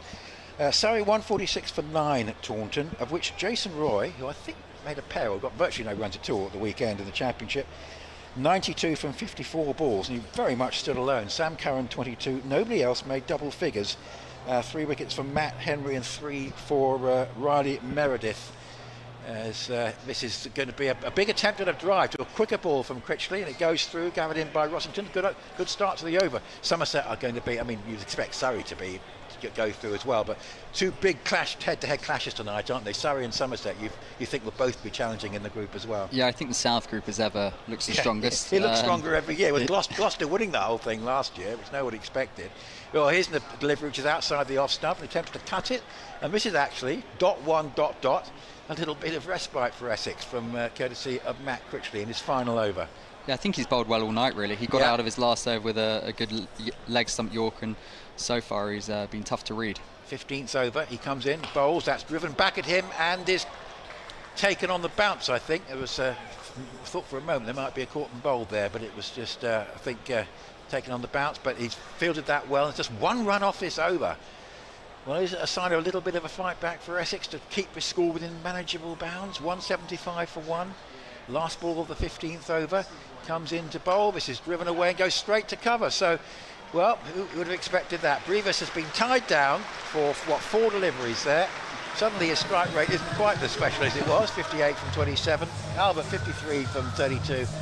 Is that just a little oasis of calm, or is it a sign of a chance for Essex to fight their way back? They needed that over desperately, and well bowled Matt Critchley. Bowls out for 1 for 35 in 4. Yeah, 1 over of Amir, 1 over of Cook to come. Difficult to know, obviously, Simon Harmer's still bowling. Simon Harmer is still bowling with 5 overs to go. Toby Albert knocks this away to long on, which I think is the smart play. I think Brevis looks to be in gear 6 right now. Give him the strike and see what damage he can do in these 30 balls. Well, he can well bowl out here, Simon Harmer. But obviously, Snater is normally a banker, but 1 over for 17 and Water 2 overs for 31. Comes in. It's well bowled. He's hit his Yorker there, and Brevis hit it away to long on. They're going to try and come back for 2, but that's good fielding down there in the deep. And again, it's been a good little period for Essex. They needed it after the last 6 overs or so. But yeah, just 2 singles from the first 2 deliveries as Harm comes back in. Toby Albert swings his sweat. I don't think he's got enough of this. No, straight up in the air. Caught it cover. And the end of a really good knock from Toby Albert. He's gone for 54 from 34 deliveries. And yeah, he's been part of 2 really good partnerships there for Hampshire. Yeah, and what you've got there, basically, I think it's 9 deliveries in a row that just created some pressure when there had been absolutely none. And actually, Critchley gets a lot of credit for that wicket for me, because the pressure, well, just the fact that 9 wickets in hand, you feel you've got to be hitting 4s off every ball. And we saw the over that went for the single, and 2 singles and a wicket. It's not quite a fight back yet for Essex, but it's a little bit of an oasis of calm compared to what had been going on before. They've obviously got to try and get Brevis out, not letting him bat through. But well played indeed to Toby Albert. He had a difficult game at the weekend, didn't he? With I must admit, very good-looking Sussex attack, but he had a difficult game, and he's really freed up here this evening and played very well. Yeah, well, I think with 27 balls to go now, 8 wickets left, it's January sales here at the Utilita. Everything must go. Yes. Yeah, there's some big guys in the shed, some big hitters, and out comes Benny Howe. Who, he's been moved up the order. He knows his way around a T20 finish. Yeah, there's one. Just see this ball from Harmer. Harmer comes in to Benny Howe, who knocks his way to long on for a single to get his T20 campaign off the mark. It doesn't happen very often, does it? But one thing you don't want to do is end up, say, 3 wickets down and then lose the game, because you're then thinking, well, where have we left runs out there on a very flat pitch? So I'm sure Hampshire will want to make sure they cash in on the fact they've still got 8 wickets in hand with 4 overs left. Absolutely, I don't think anything will be left out there, judging by their first 15 overs. As Harmer's into Brevis, who swings this away to the leg side, and they're going to try and come back for 2. Charlie Allison indeed gets thrown back in. Benny Howe gets back for 2. It's a good bit of fielding, good bit of running, well bowled by Simon Harmer, good cricket. Yeah, Charlie Allison there. Essex, we're hoping he continues his excellent form from the Oval at the weekend. He'd been tried as an opener, he'd not managed to get past 30 on some difficult pitches. Put down to number 4 at the Oval, and they got 140 and played absolutely superbly. Right on him. As Simon Harmer tries to get out of this over. 1 more ball. Brevis slashes this away to deep, long off. And again, it's a very good over for Essex, isn't it? 6 runs from it, the wicket, and Hampshire move on to 181 for 2 after 16 overs. That is still a formidable score on this ground, I think. England's women coasting to a very, very comfortable, not quite as comfortable as yesterday's win for the men, but they're going to beat the West Indies women probably by about 100 runs. That's all over. Just one score actually from Canterbury, which was the England A, so the Lions against India A. India A made 409 for 3 on the opening day. Karen Nair 186. I remember him for Northants. He was absolutely superb. But actually, a Hampshire bowler did as well as anybody. Eddie Jack, he had the most economical figures. It 1 for 51 from 15 overs. So we're 409 for 3. Well done to Eddie Jack. I think that's the first-class wicket bowl as well for Eddie Jack. Jais Yeah. So it's not a bad scout to get. Not bad at all. So he's come out of a difficult day for the Lions very well indeed. Now here is Sam Cook in his final over, number 39 so far. He bowls. This is hit away in the air. It's gone the distance. I think that's going up over long on. It's gone for 6. And Brevis on the march again. He's had a quiet period, relatively speaking, but he's back on the march again. 68 from 31, and Sam Cook's had a difficult evening. That is just pure power. It really is. He gets into that power position at the crease. If you look, he triggers across. It's a good delivery by Sam Cook. I say good. He's hit it outside off stump, and Brevis was up to it. Cook running away from us again.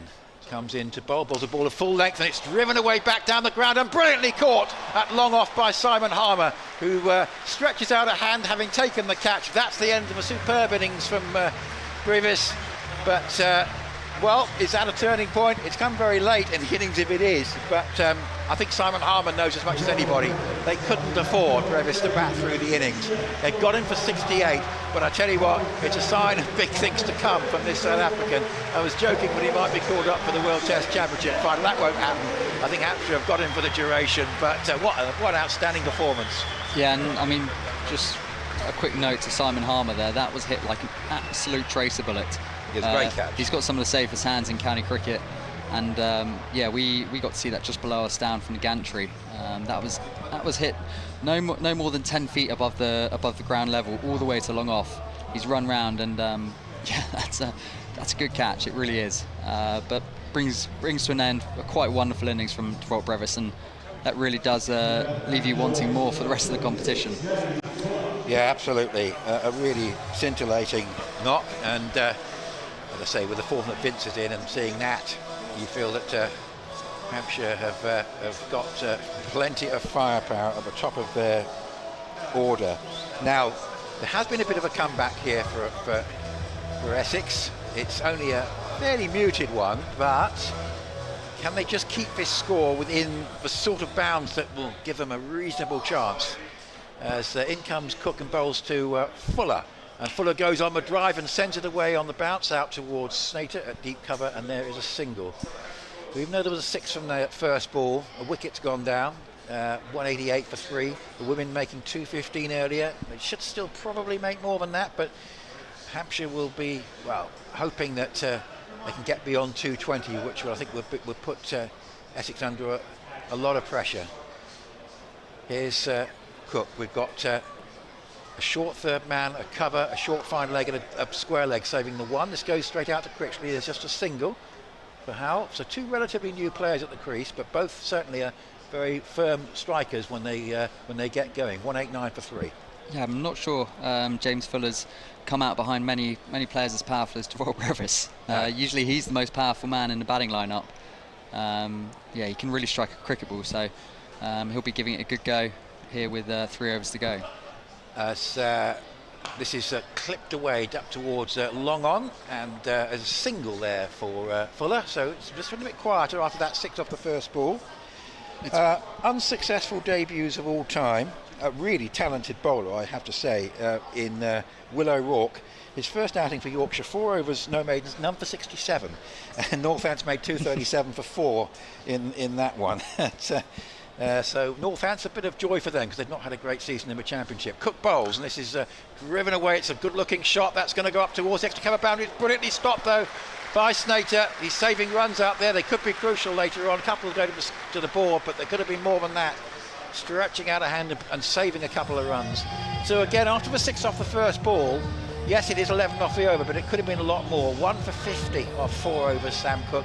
Difficult evening for him. I think psychologically quite difficult coming from the Test match straight into the T20. Maybe he'll just need a couple of games to sort of get back into his sort of best white ball bowling form. But Hal 4, Fuller 2, 192 for 3. Yeah, it's that sort of evening where you try and avoid the captain's gaze. He looks over at you saying, next over this end, please, and you try and look the other way. So I think as a bowler, you want to get out of your 4 overs. It's been an absolute hackathon out there tonight from the Hampshire batters. It's been awesome to watch. As Paul Walter is in for his 3rd over. He's taken a bit of tap so far with 31, mainly from Brevis. He's in to Fuller, who hits this out to deep square leg. They're just going to pick up the single.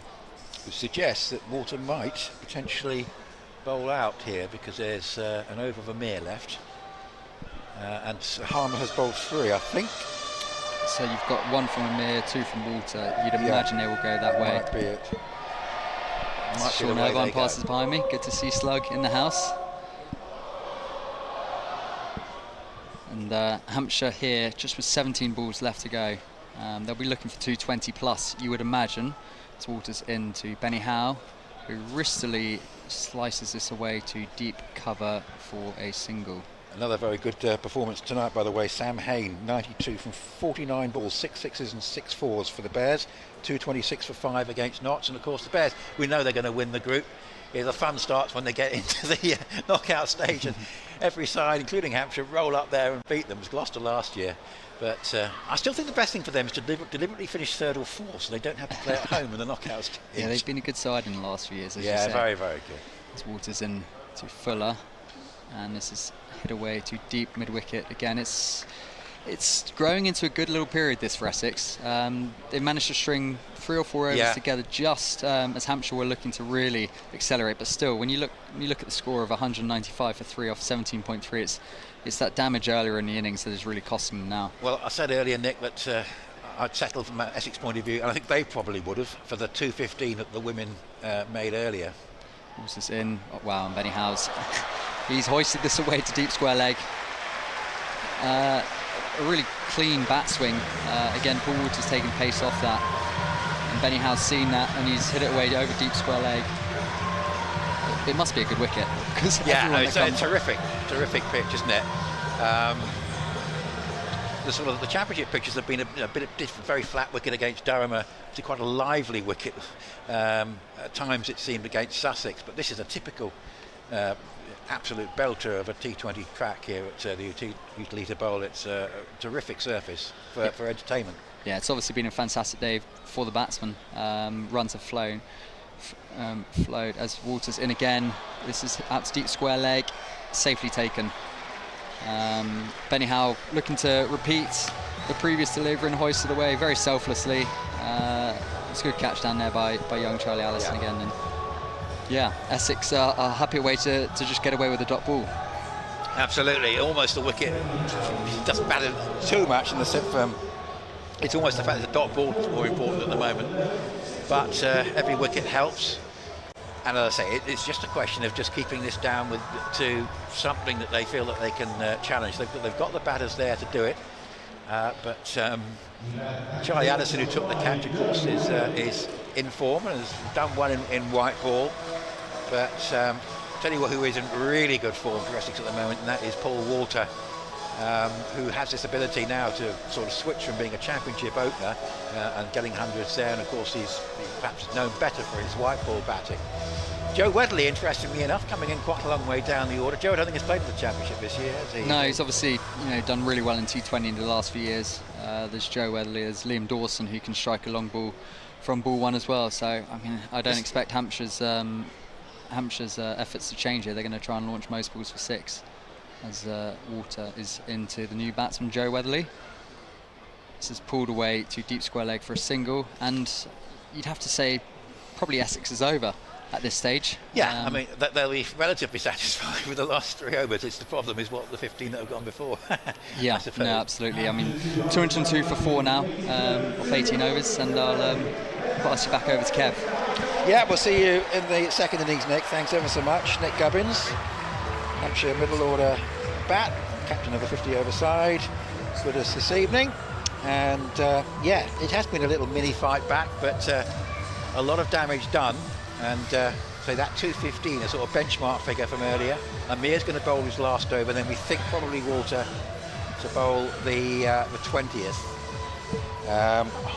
Harmer does have one over left, 1 for 26 in 3, but it's been a difficult night, but on a very flat wicket. And Essex, when they did put Hampshire in, I'm sure part of the thinking was it's hard to know what a winning score is going to be. We'll be confident of chasing down anything on a wicket that looks as good as this, and they're going to have a fair job, but they have fought back a little in the last couple of overs. So it's Weatherly on strike to Mohammed Amir in his final over. He goes over the wicket and bowl, and Weatherly plays a nice stroke off the back foot. Just gets the one, I think, because it goes to Snade. They're going to go for a second on Snade's throw. It's just a little bit wide of Rossington, and they get back for the 2. And I think with 6 wickets in hand, probably they've got to go for those runs. Yeah. Weatherly goes to 3. Welcome back, Kevin. 204 for 4. Thank you very much. I don't know if you just saw that actually, but just in front of the fielder there's a water thingy, and the ball just kicked off. Oh, Can you just see it on the edge of the square? Oh, right. Little square yes, right, wooden yes, shape. It just kicked off that, so that's a great bit of fielding. So Amir, there's a mid-off and a straight extra cover, and this goes to mid-off and is well caught. So Hampshire continue to lose wickets belatedly in this innings. The question is it too late from an Essex point of view? It's another very good catch from Simon Harmer.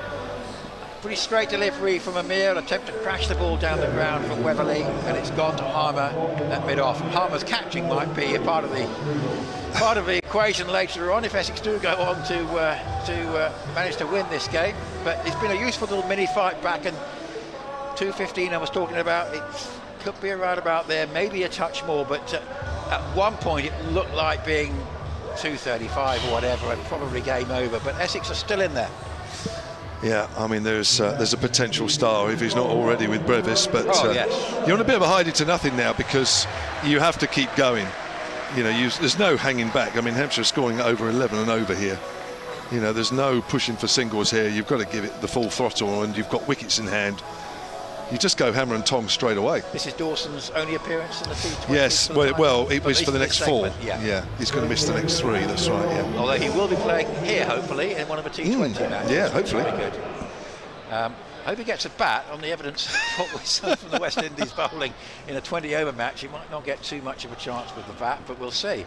I'm sure he'll do well if he does get a go. And he's on strike to Amir, and he plays a nice stroke off the back foot down towards third man and collects a single, and strike is with Fuller. So 205 for 5. The women made 215. We've got 9 balls to go. That was a winning score, and it's been a high scoring day on a very good pitch in glorious conditions here in Southampton. The floodlights on. It's 8:15 thereabouts. Of course, we're late May now, and so the evening's pretty long, and it's a pleasantly warm evening for the crowd. As this is a slower ball bouncer, it's hit in the air. It's going to be another catch. It is at deep mid wicket. So the wickets continue to fall, and this time it's Fuller who goes. Essex probably would feel they could have done with a few of these earlier, but each time there's a wicket, of course, it's a dot ball, and that's important in terms of keeping this score within bounds. But maybe we're getting to a stage where Hampshire are feeling they're not quite cashing in. Benkenstein takes the catch, a wicket for Amir, and it's 205 for 6. Yeah, they just need sort of one big over to finish it off, Hampshire, but Essex will feel this little fight back in the last 4 overs where every wicket counts as a dot ball as well, so it'll count double. It's just keeping them in the game. Yeah, it might yet be the difference if we get a close game here. It's been interesting actually because Essex have hit the ball into the wicket and getting the ball high, and it's started to produce some results here. They've most definitely changed the way they're bowling. Yeah, bowling it into the pitch more. Of course, this pitch now has already been used for 1 game, so who knows? It might be not at its best in the last innings. We'll have to wait and see. But it's been pretty good so far. Amir comes in to bowl. This is hit uppishly, but I think safe, goes out towards third man and will go for 2. It's a brilliant bit of fielding. I thought for a long time that was going to be 4. It will come back for the 3rd run. But that was a very good bit of fielding out there in the deep, and it brings up 208 for 6. Quite a long period of applause there. I was wondering what that was for. But is that Dean Elgar? Yeah. Oh, yeah. And it was rolling very, back the very years. Good. Yeah. 37 years of age, eh? Throwing himself around like that. For basically the fact that he's away from home, but they recognise the quality of it. 208 for 6, 2 wicket, 1 wicket 3. Amir with his last ball comes in to bowl a slower ball bouncer. I was going to say very well executed, but it signalled as a wide. And actually we had a wide in the game earlier, didn't we? Which was a bouncer, which is also signalled. But Amir, I suppose from the quick bowlers union thinking you've got to be allowed on a pitch like this to bowl one of those. But I suppose the umpire thinking it's not within reasonable reach for Dawson. So 209 for 6 with still 1 ball left of Amir's spell. Yeah, I'm not sure we're going to get a replay of that. Be interested to see that one again. He wasn't too happy with it. A mixed return from Amir. He bowled 3 overs early on. Coming into bowl again now, and that's wide. That is a wide. But strangely enough, if he'd had 2 overs now at the back end, you feel with probably would have been quite difficult to get away with wickets going down. And if Essex lose narrowly, that might be one thing they might think about in terms of the next game against another very strong side in Somerset. Because Amir in this situation, although he's bowled a couple of wides, one unluckily, with people trying to go for everything, he's more likely, I think, to be successful. Dawson on 1 has the strike, and Amir bowls to him. That is I think another wide. Yeah, yes. it is. Yeah, I just sort of had a hesitation there, but that looked a fairly clear-cut wide outside the off stump, and Rossington had to move across to take it. So 211 for 6. They're getting to this 215. 2 extras at the moment, Kevin. Well, you can see what Amir's doing here. He's going short or he's going wide, and it's a good attack. He's just not quite executing the wide balls. It's just a little too wide. 2 wicket, 1 wicket 3, wide. This is still the last ball of the 19th over. In he comes again, up to the wicket, bowls, and that's hit uppishly and safe for 4. So often happens when you get the extra ball in the over there. The batting side takes advantage. They are on 215 now. 215 for 6. Now this last over is going to be absolutely critical. If it goes Hampshire's way, 230, that's going to be a big score for anyone to get, however good the pitch is. Yeah, I'm quite surprised at that last delivery because he changed the field slightly, and I thought he was going to go either short or very full middle and leg. Having brought up a fielder from backward a point, I thought he's surely not going to go wide outside off stump again, and he has. I'm just wondering if he just kind of lost his train of thought with the wides there. He just thought, I'll just run in a bowl. I think that's probably just a bit of concentration gone there. 215 for 6 then, and 215 was the Hampshire women's score, so we're going to get a few more here as Walter bowls the last over. It's hit in the air, it's going to be caught at mid-off, and has it been dropped or was it thrown in by Harmer? I think he's as Harmer did catch it. Got that, yeah. Well, he threw it in as if he dropped it. He threw it in hard, so I don't know if that's a lot of frustration there from Harmer, because most certainly you'd expect a fielder from mid-off to be throwing that in as if it was going to be a run-out. But anyway, Dawson goes. It wasn't the toss-up in the air of jubilation, was it? No, that was most certainly. There was frustration in that. 215 for 7. Wickets are falling regularly now. But Hampshire have already got themselves into a decent position, having been 187 for 2 in the 17th. The new batter is Chris Wood. Yes, it's just a question of any runs now bonus, but that's useful to get that wicket. I mean, I guess Dawson being on strike would be handy now for Hampshire. It's one of the score to mention. Kent Gloucestershire tonight. That's at Bristol. Kent 208 for 3 in their 20 overs. Daniel Bell-Drummond made 60 off 38 balls. A lot of sides playing for the first time tonight, including those 2.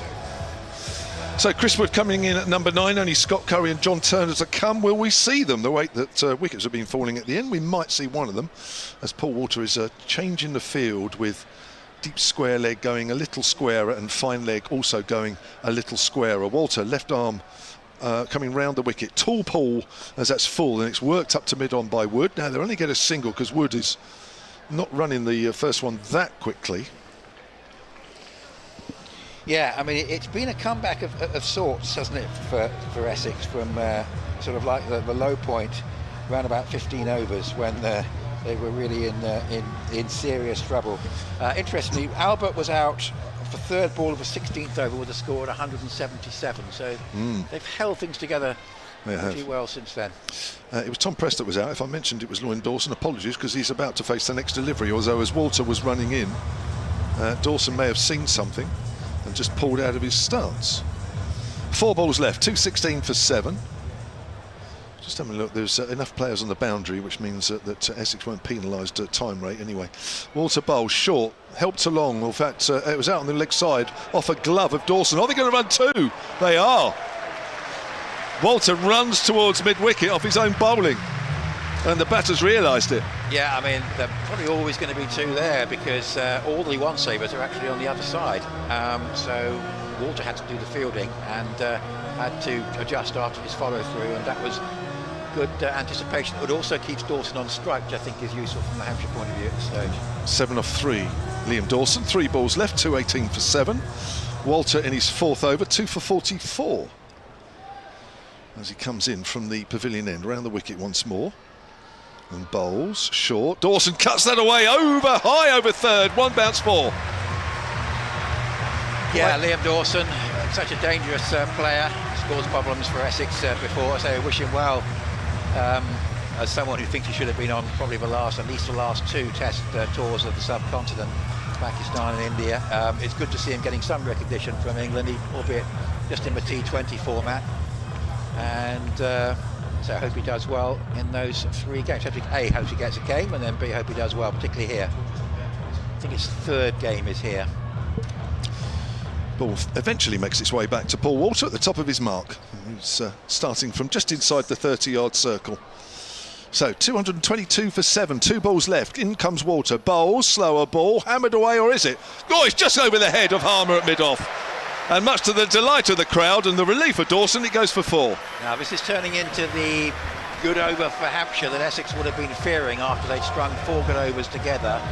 I was talking about if this goes to 230. That's going to be an awful lot, and 1 more boundary will put it there.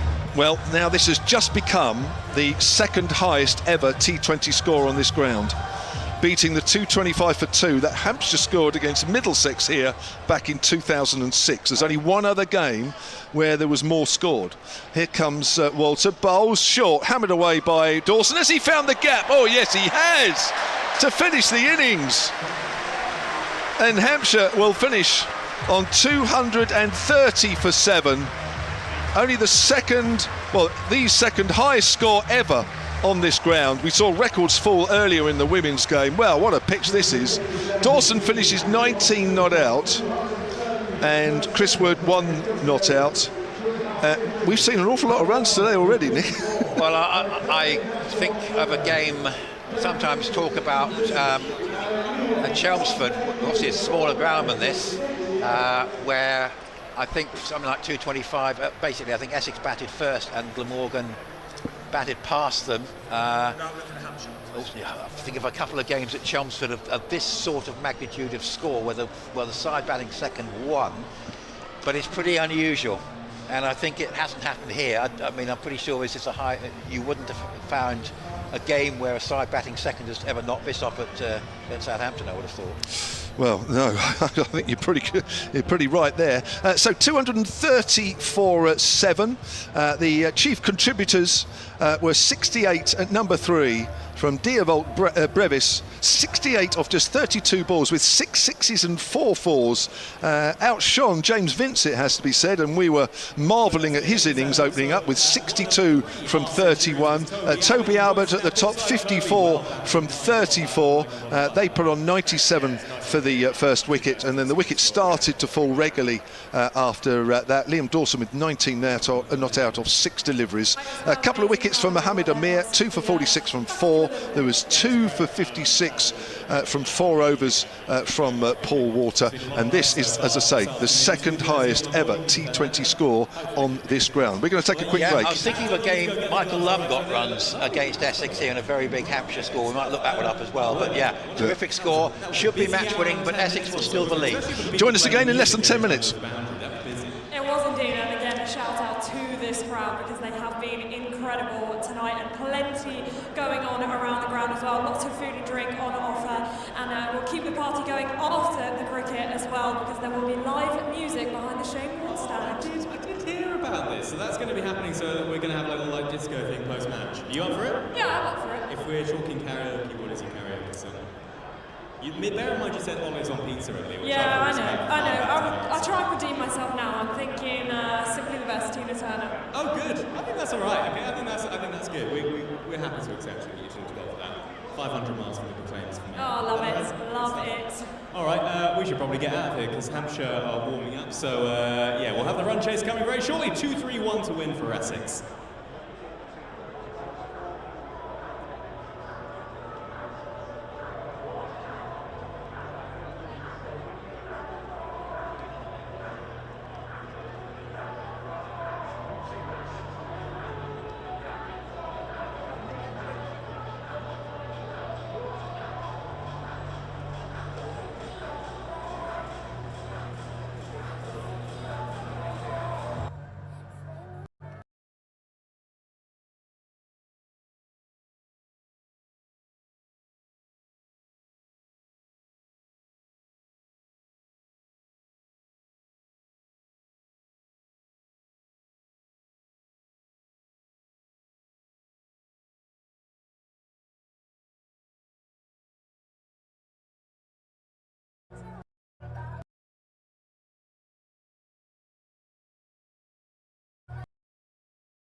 Can't shout out a pair of birthdays. Alfie and Aidan both celebrating their 9th birthdays. Not sure whether you're twins or not, but many happy returns.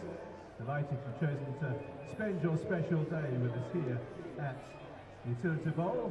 And also to Steve Swain, his birthday tomorrow. All the very best from all of us here at Hampshire Hawks.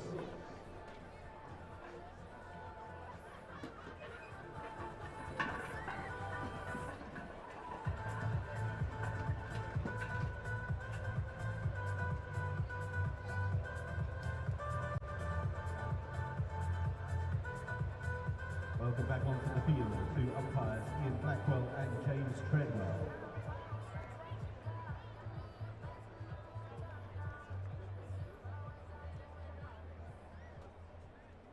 Welcome back to the Utilita Bowl, where the two umpires are making their way out into the middle, and once more we've seen another run fest, because Hampshire, having been put into bat, Hampshire's men made 230 for 7, and we were treated to some of the most magnificent stroke play you could ever wish to see in T20 cricket. James Vince's 62 off 31 balls was usurped to some point by DeWalt Brevis, the South African, who made 68 off 32 but hit 6 sixes in that innings as well. So Essex will need 231 to win this game. Nick Gubbins is still with us, the Hampshire left-hander. He'll be providing his expert insights during this Essex reply. But it's myself, Kevin James, and Nick Gledhill that will take you through this first period of play. A tall order, Essex, for Essex here, Nick. It is. That last over, a little bit concerning. It's taken it to, well, quite a substantial target. I mean, it was already, but that's that little extra layer of runs in the last over after Essex had fought back pretty well. In the history of the T20 blast, there is only one total by a side batting first above this one, which has been a losing total. And it was a very famous game a couple of years ago between Surrey and Middlesex, where Surrey made 252 for 7 and Middlesex promptly won the game. One of the very few games they've won in the last decade, but they won that one 254 for 3 on a quite extraordinarily flat pitch at the Oval. And you know, there was a game a couple of years ago where Sussex made 233 for 6 against Essex, but they were batting second and actually lost the game by 11 runs on a very flat Chelmsford pitch. But it just shows, although it's quite a long way down the list of top scores in the blast, basically anybody who gets this sort of score almost always wins. So the odds very firmly favour Hampshire at the start. Yeah, it's the second highest T20 score on this ground, only 248 for 6. Australia against England back in 2013 is higher. It's actually Hampshire's second highest T20 score of all time. Only the quarter-final game up at Derby a few seasons ago, where Shahid Afridi went berserk with 100, is higher. So there we go.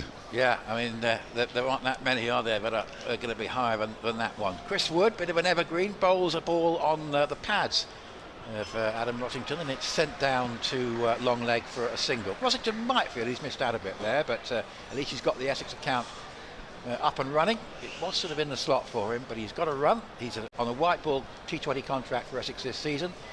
And Dean Elgar, who played him at T20 last year, is back.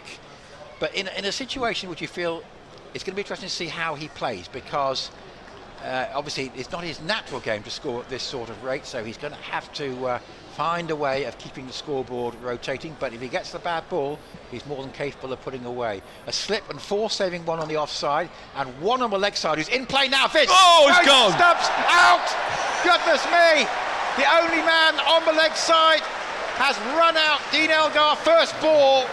What a sensational start to the Essex innings. It was a punchy drive by Elgar. So the only man on the leg side was Vince. He's had a pretty good day so far. He picked it up, one stump to aim at, he hit, and Elgar was short, and it's 1 for 1. A sensational start to the Essex innings. Well, James Vince, we thought he'd missed his batting. We're now missing his fielding.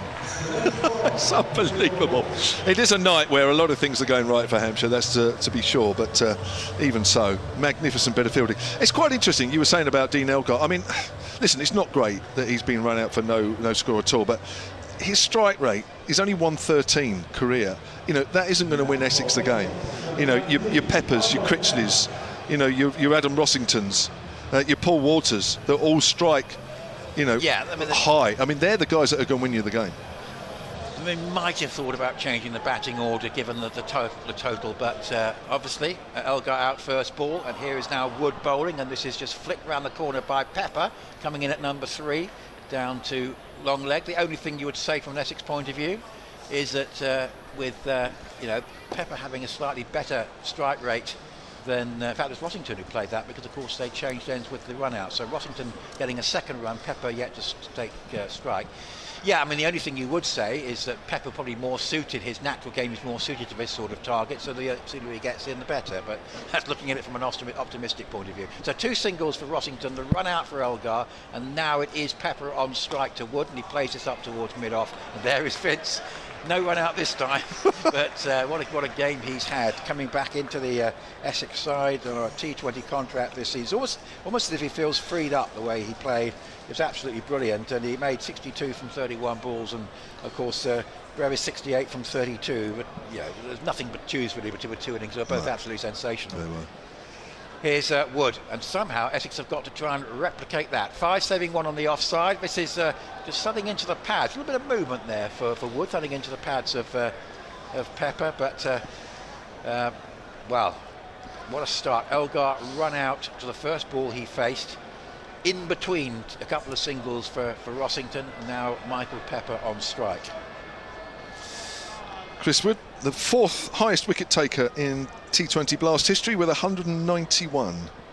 5 saving 1 on the offside, a mid wicket and a mid on the leg side, and here's one which goes through the gap at square leg, but it's a conservative shot by Pepper. He's just pushing it into a gap and taking a single. 3 for 1, very good first over for Hampshire. Pepper 1, Rossington 2, and earlier Hampshire 230 for 7. Outstanding performance. I'd say those 2 scores of Vince and Brevis, and in particular the strike rates of over 200 per 100 balls, have perhaps set this game up for the home side. Now this looks an interesting move. We have at the far end, is that James Fuller? It is, yeah. Now that's for me fairly rare to see James Fuller opening up, but they've decided that's what's going to happen. He's going to be at the pavilion end. He's going to be bowling to Michael Pepper. Now Michael Pepper was the highest run scorer for Essex last year, 535 runs, and that included 200s. Yeah. He is a mighty fine player, strikes at 151 per 100 balls. Here's Fuller from the pavilion end. That's worked away by Pepper quietly on the leg side for a single, and Essex move on to 4 for 1. Adam Rossington strikes at 145 per 100 balls. So these 2 players are in the middle for Essex currently, are very destructive if they get away. Yes, just going back to Dean Elgar, it was sort of a decision made last year that he would play the T20 and not the 50 overs. It was a school for thought, which I would have shared, that if he played the 50 overs, he would have probably been the difference between Essex qualifying from their group in that competition and not. But he had a pretty good 20-over campaign. Fuller to Rossington then. Rossington tries to whip that away on the leg side, gets wrapped on the pad, wants a single. There's not one there as Dawson comes in from mid-wicket. Just a hint of a little bit of movement for the Hampshire bowlers, and certainly not what Essex want to see too much of, because they don't want to lose any more early wickets. Yes, Elgar did pretty well. He just fell away slightly towards the end by his own admission, but Essex as a side did that, I think we can say, towards the end of the group stage last year, and of course it meant we didn't qualify. 4 for 1 in the second over. Here's Fuller, runs towards us and bowls to Rossington once more. Rossington gets a length ball, watchfully in behind that one. Good delivery from Fuller. Just build up those dot balls. There's a long way to go here. 227 from here at Essex need, and that run rate, even now from here on in, is close to 12.5 and over. Yeah, so I think this has been a good move actually, because Fuller's bowled in the circumstances of the match. 1 run from his first 3 balls is in the power play, pretty good. Fuller in again. Bowls to Rossington. Rossington clubs that away through mid-wicket for 4. Hammered away, cross-batted shot. Rossington picks up a boundary. Essex move on to 8 for 1. I mentioned earlier, Rossington last played against Hampshire in the Global Super League in Guyana before Christmas, playing for the Lahore Highlanders. Well, he's a fine player, and now he's just in the T20. Essex will be hoping that he's going to have a very strong season in this competition. He's sort of like the Vince of the Essex side, if you like. And I think we've seen Vince has made a good start. Yeah, he's a dangerous player, Rossington. Gets a lot of power behind his shots, that's for sure. Here's Fuller in again, and bowls, and he tries to club that away, misses. Goes through to Talby Albert behind the stumps. He's playing his 182nd T20 game tonight, Adam Rossington. Yeah, he's vast experience. I think he's quite an important player to have a good campaign, because he's experienced. It's always been his strength. Yeah, he only averages 20. I'm quite surprised, actually. I think, you know, up the order, there's scope, isn't there, to play major innings. Didn't have the best of campaigns last year. No. 8 for 1. Last ball of the second over, and Fuller's in again as the light dims here, and nicely played, but it's fielded backward of point by Joe Weatherly, and that's the end of the over. A couple of relatively quiet overs apart from the run out. Essex 8 for 1. Earlier, Hampshire women 215 for 3, and Essex women 190 for 7. Victory by 25 runs. Very high scoring game, over 400 runs in the match. Great entertainment value, which has continued, of course, this evening with that Hampshire innings of 230 for 7 in the men's match. And it's a question whether we can get another good batting performance in the final innings of the night. That's what Essex men have got to provide. And here's Chris Wood to come in to bowl to Michael Pepper, who is just turned around slightly by that one. There is a little bit in there for Wood at the moment, and is pushing rather tentatively at it, and it goes square into the offside. 8 for 1. Elgar run out sensationally, first ball, hitting it to Vince at mid-on, going for the run, taking the fact on that Vince had only one stump to aim at, and he hit it. Absolutely superb from James Vince. There's a ring of 4 saving 1, plus a mid-off, and there is 4 runs, which is much needed from an Essex point of view. Pepper trying to drive it away down the ground. It's come off a thickish edge and gone down to the third man boundary for 4. Cool, that's gone quickly off the edge. He's trying to hammer that down the ground. It's very much off a thickish edge. Not actually that far away from the short third man, sort of fly split position. That might have been a bit closer. That would have been a potential chance. Got 2 short third men, really, and then we've got a square cover and a shorter extra cover. This is hit again uppishly, but safe, and away for 4 runs. Bit of a heave, to be honest, from Pepper, but I think he's just decided that in this situation Essex has got to get some boundaries on the power play. He's heaved a couple away. I don't think either have gone where he intended. Both have gone to the third man boundary, but he has got 8 runs from 2 deliveries, and that's what Essex needs. Yeah, he's trying to hit down the ground with mid-on and mid-off up, and he's just taking a chance. Yeah. By trying to hit it hard, even the edges are going away quickly, which is exactly what's happened. Just a hint, though, there's some movement for Wood. The fact he's not finding the middle of the bat here. As Wood comes into bowl again, and this is the wide, I think, outside the leg stump. Yes, it is. Going by round about thigh height.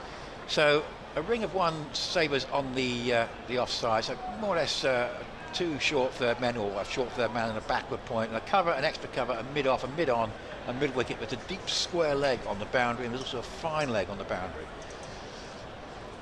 8:45, and the light's really taking effect as this is on the pads and away for just a single, pushed out towards deep square leg. Nicely gathered in there, but that's probably the best shot Pepper's played in the over. It's got in the fewest runs, but it gets him up to 11. Washington 6. Essex 18 for 1 in the third over, having lost Elgar second ball in his pursuit of 231. Good bit of fielding by Joe Weatherly on the boundary there. Very, very good crowd in, and the home fans will be pleased with what they've seen in both games so far. This is a slower ball, well bowled by Wood, and actually Washington was through with a shot too soon, and it's sort of gone back in a fairly ungainly style in the end, back to Wood, who's gathered it first bounce in his follow through. So in total 5 saving 1 on the offside and 2 on the leg side, plus those 2 boundary fielders. So far Hampshire are coming out of the power play pretty well. 18 for 1. 2 fours in this over. Wood up to the wicket, bowls, and this is hit uppishly. It could be a catch for fine leg or the keeper. Will it fall between them? It's dropped at fine leg. It was always difficult. They get through, I think, in the end for 1. I don't think in the end the keeper was going to ever get to it. So Fine Leg had to go for it and put it down, but it was a difficult chance. I'm not quite sure who that was, actually. I don't know if it was John Turner. Yeah, might well have been. That was a difficult one. It was. Because he's actually got Toby Albert racing towards him as well, and you would see that in the corner of your eye. So 19 for 1. There was a single at the end of the over and allowed Rossington to keep the strike. He's on 7. Pepper has 11. 19 for 1 after 3. I see it was quite fun early on in the Hampshire innings. Just below us, I think there was a stag party. And they were dressed as matadors and they had red flags. But there was a guy dressed as a bull who was running in and out of these red flags every time there was a boundary. And you can imagine with all the boundaries there was, he did it quite a lot. It was quite funny. Here's Turner then from the pavilion end, right arm over, and he's playing a missing outside the off stump, Adam Rossington. I think that kept a little low, may just have had a touch of nip back about that as well. Yeah, interesting to see Turner here. Of course, Pepper will remember last year where he got hit by Turner and never was the same afterwards. Oh, right, you've got a good memory. Yeah, well, that was a big game, wasn't it? Because that was a big turning point for Essex in that match. Turner made his T20 international debut during the winter for England in the West Indies. Comes in, Rossington walks across his stumps and somehow manages to find the angle down. Fine leg for 4. Wow, he's done well there. Just a little ramp shot there, and he's well outside off stump. Yeah, Essex needs the boundaries, and they'll take them any way they come, and that was pretty well executed. Yeah, it was a low full toss in the end. Yeah. He's so far outside off stump that he could have deflected that onto his stumps. Yeah, that wasn't too far away from his leg stump as it passed. He was on to 11, a runner ball 11, 23 for 1. Turner in again. Runs in, and that's full outside the off stump. Guided down to third man by Rossington, where Weatherly does the fielding. 24 for 1 in the 4th over. That run rate is 12.5 and over from here on in for Essex. Remember, they are chasing 331, and if they do get that, they will have the new second highest score on this ground in a T20 match in any shape or form. Here's Turner bowling again, and Pepper drives only as far as mid-off though, where it's fielded by James Vince. Pretty good over this for Hampshire, just 5 runs from it so far. If Turner can keep it fairly tight, you feel Essex need another boundary. Got to try and cash in this power play. I'm waiting for an official confirmation of the crowd figures tonight. I think it's somewhere around 8,000, but I'm waiting for something official. It's very good, isn't it? Here's Turner, bowls, and Pepper guides that over the keeper. It's gone high. It's a little pitchy wedge onto the green. It's pulled back by Chris Wood. I knew that would get Nick Gubbins' attention. Anything to do with golf. Well, it's interesting. Pepper there has just banged his side with his glove, and he knew he got away with that. That could easily have been a catch at fine leg. He really got away with that. But he did get away with it, and he's got power to add. Yeah, 26 for 1. Last ball of the 4th over coming up. As Turner comes in, bounding in. His bowls, and he's given himself some room there. Too much room, Pepper, as the ball goes through to keeper Toby Albert. And Turner's first over has gone for 7. That's a pretty good over that from Turner. So where are we with the asking rate? 12.8. It's quite intimidating already. 9 wickets in hand, of course. These two can bat explosively, and there are others to come. Paul Walter, Matt Critchley, I would identify those two could be quite important in this run chase. There's plenty of batting there. Charlie Allison, of course, very recently finding form in the championship, but to get another 205 runs is a big ask. Scott Curry is going to give it a go, and let's see how he goes here.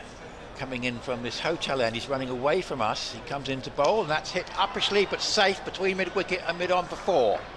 That's a good start to the over for Rossington. And Essex just finding their way into this run chase. It's still a very good pitch out there. It's going to need a major. Maybe someone in the top order's got to get 100 here. I mean, it's going to require at least 1 major innings. But Rossington started pretty well, 16 from 30. He often did that last year and then got out. Here's Curry. up to the wicket again, a shorter ball, drive for a single, not timed. Vince will complete the fielding, and it's 31 for 1, so just 200 runs needed now. Good to see Scott Curry back in a Hampshire shirt. Was on loan to Leicestershire last year, played 12 matches in the T20 Blast for Leicestershire, picked up 20 wickets at 18 apiece. Tell you one Hampshire player who was on loan to Leicester but is now with them full time, who's doing a sterling job, is Ian Holland. Really is a key player for them, I think. As this is hit uppishly but safe. It was not controlled, that, by Pepper. Good ball by Curry. Sort of Pepper was at it too soon and basically almost spooned it straight into the hands of Cubber. But great yes, Leicester, who are having a sensational season in Division 2, but it's people like Ian Holland who can bat and bowl, bat virtually anywhere in the order. You often look at his contributions for Leicester and you see that he's done well. 31 for 1, and this is played off the back foot but straight out to square cover, and there's no run. So 31 for 1 and a couple of dot balls together. Any over that goes for 6 or 7, is, particularly in the power play, is very much in the Hampshire credit column. Yeah, you'll see Scott Curry bowls a mixture of balls. He's already outfoxed Pepper on a couple of occasions in this over. Really cleverly disguised changes of pace. Here's Curry again, up to the wicket he bowls. This is hit in the air and safe for 4. It goes between backward point and short third man. Again, a bit of a heave for Michael Pepper, but it doesn't really matter at the moment. Any runs for Essex, they'll gratefully receive. Both batters have 17, actually both from 14 balls, and it's 35 for 1 in the 5th over, chasing 231. Well, Pepper is Pepper in the third man boundary at the moment. He is. They might even put somebody back out there to so you hope he doesn't notice. But he's using the outside half of the bat more than anything else at the moment. Been in decent form in the Championship as part of a rearguard to save a game against Yorkshire a couple of weeks ago. There's Curry bowls, and this is driven and goes past mid. Oh, that's better. That is better for Michael Pepper. That's more what we associate with him. A lovely 4 down the ground. Turned a good over for Hampshire into a decent one for Essex. 3 4s from it. And that's a bit more like it. 39 for 1, 192 to get from 15 overs at 12.8. Hampshire had 50 at this stage. So still a little bit of catching up to do for Essex, but these two batters are starting to get themselves in. 13 runs off that over from Scott Curry. And we've got another change of bowling at the far end. John Turner's only been allowed just the 1 over. And James Fuller is coming back. His first over went for 5. Turner's went for 7. Woods bowled 2 overs, none for 14. Scott Curry's 1 over going for 13. Just so that Fuller gets a second over in the power play then. Yeah, he does. Yep. Yeah. Lucky boy. But well, these two, it's not been vintage stuff, but that was better from Pepper. Yeah, it was. Right, Rossington will face Fuller at the start of the last over of the power play. As Fuller from the pavilion end comes in, he's tried to heave that away on the leg side, then tries to work it over the offside, walking across his stumps, does neither. As the ball goes through to Toby Albert. England women won by 108 runs at Derby in that one-day international. So both the men's and women's sides doing very well indeed. And just hope that men's series becomes a bit more competitive, because it could feel like quite a long 6 games if it doesn't. You always need a contest to keep the crowd interested. Fuller into Rossington once more. Rossington heaves that away up in the air now. Deep square leg is underneath this one. Oh, it's dropped.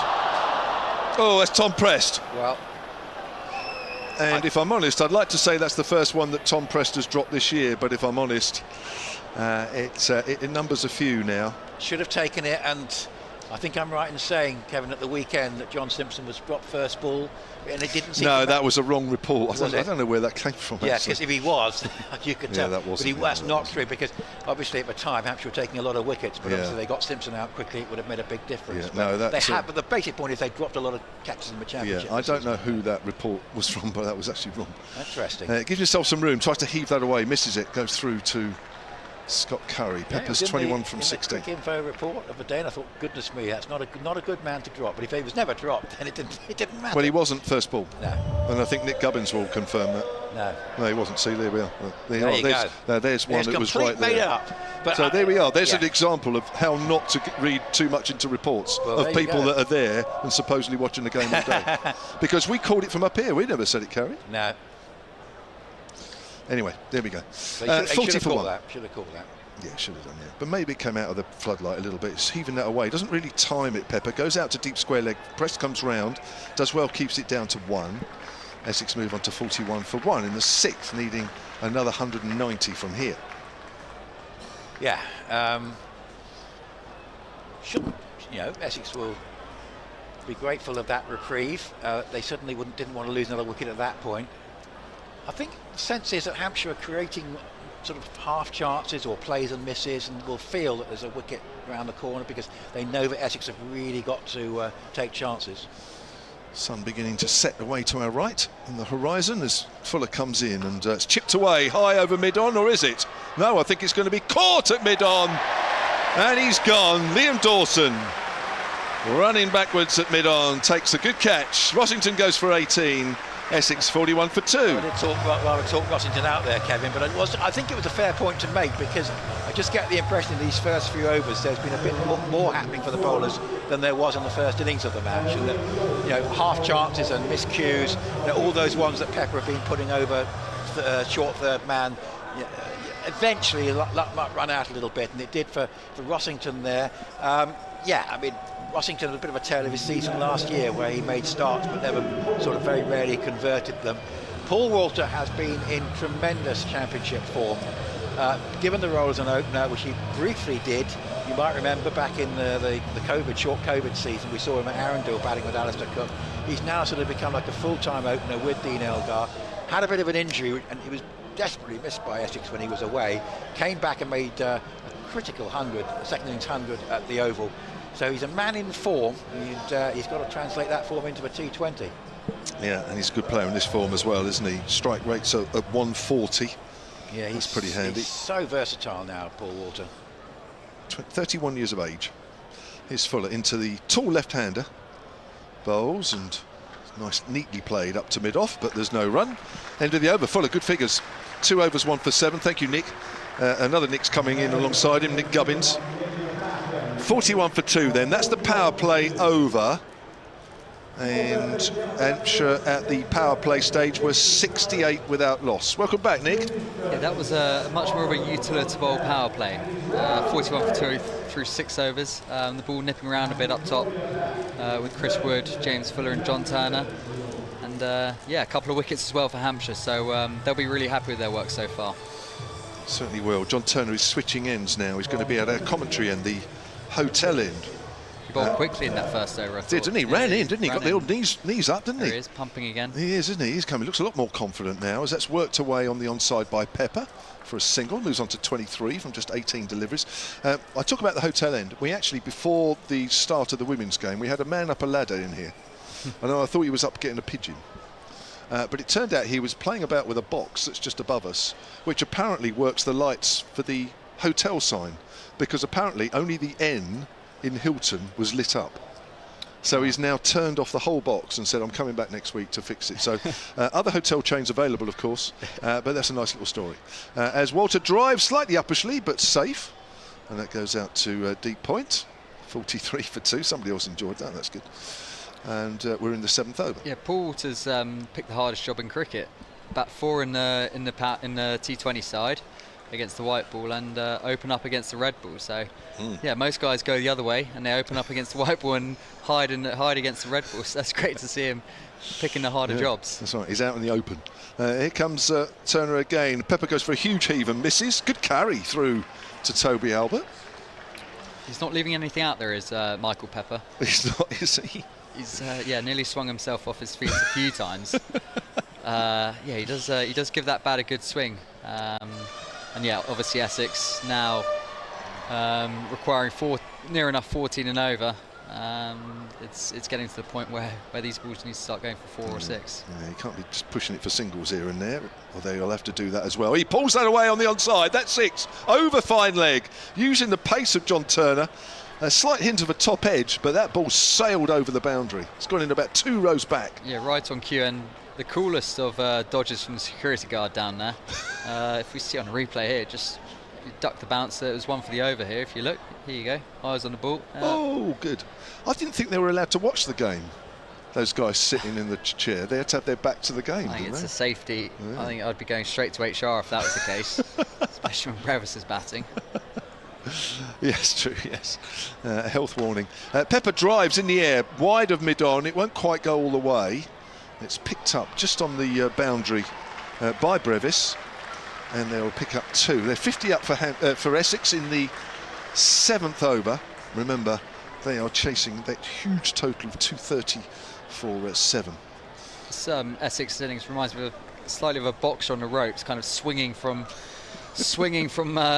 all angles, really, just trying to get back in this fight. Obviously, a huge target on the board, and yeah, they're coming all out now. They're working hard, aren't they? As Turner is as well. He's trying to pull that one, gets wrapped on the pad. Wants a single. It goes out to point. No single there. End of the over. 7 gone. 51 for 2. Pepper has 31 from 22. Walter is 1 from 2. The batter's out. Dean Elgar ran out in the first over, direct from James Vince.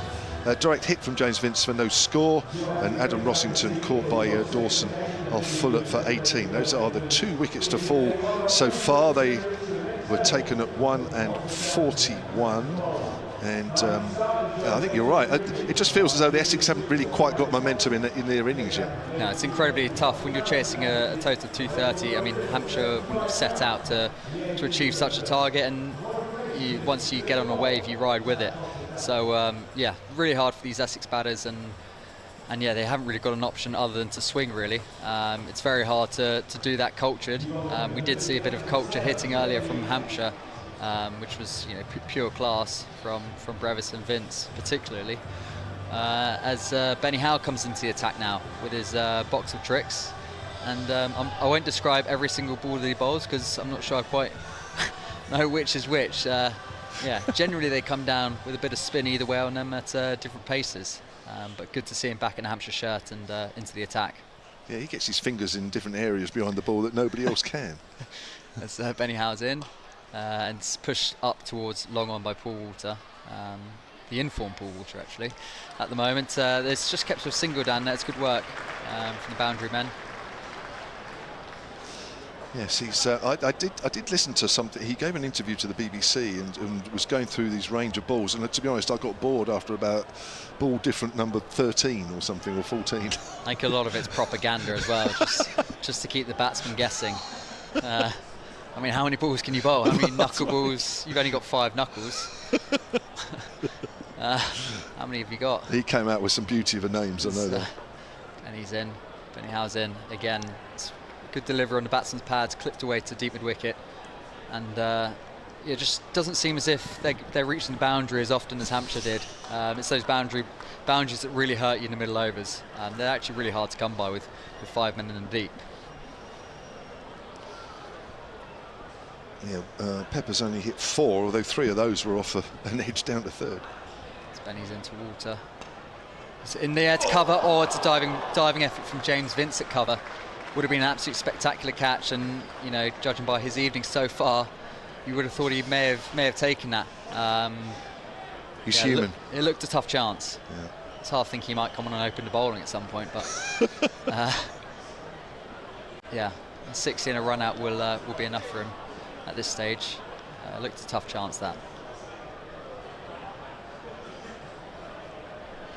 Sun's set over the horizon away to our right. It's a lovely red sky, isn't it? I love it when you get scenes like that. It's a stunning evening. Yeah. Not used to this view from up here, as Benny Howe's in again to Michael Pepper, who pushes away. They're looking for 2, but again, the Hampshire fielders are about 10 yards off the ropes and just denying these 2s at the moment, which is it's good field placing.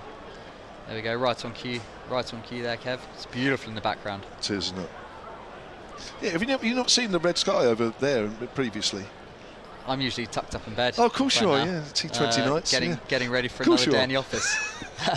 As Benny's in to Paul Walter, who slings this way. Is he going to beat long on? Get over his head. Oh, it's a great chance. It's a great effort from James Fuller. If anyone could, he could. But it's gone for 6. Frustrated. And a much-needed boundary for Essex in this huge run chase. Yeah, he was right on the rope there, wasn't he? Just watch that again. Knuckleball from Benny Howe. He times his jump well. It's a tough chance, isn't it? Yeah. I mean, modern day cricketers, you can see those taken, and knowing James Fuller as I do, he will be gutted he hasn't taken that. Big leap from a big man. As Benny Howe's back into Paul Walter, tries to sling this away again, but the deceptive, the box of tricks, the magician Benny Howe gets out of his over. So 61 for 2, Essex, and after 8 overs, Hampshire were 94 without loss, and just about to lose their first wicket in the 9th over with James Vince. So that meant they were just about to go accelerate even more. That's right, yeah, I was going to say, yeah, they went easy. Yeah. That's right. They were only at base camp with that partnership. This was only the cover drive period. Liam Dawson into the attack. He's playing just the one game here before he links up with England, and then he misses the next 3. Yeah, thoroughly well deserved to see Liam Dawson called up again for England.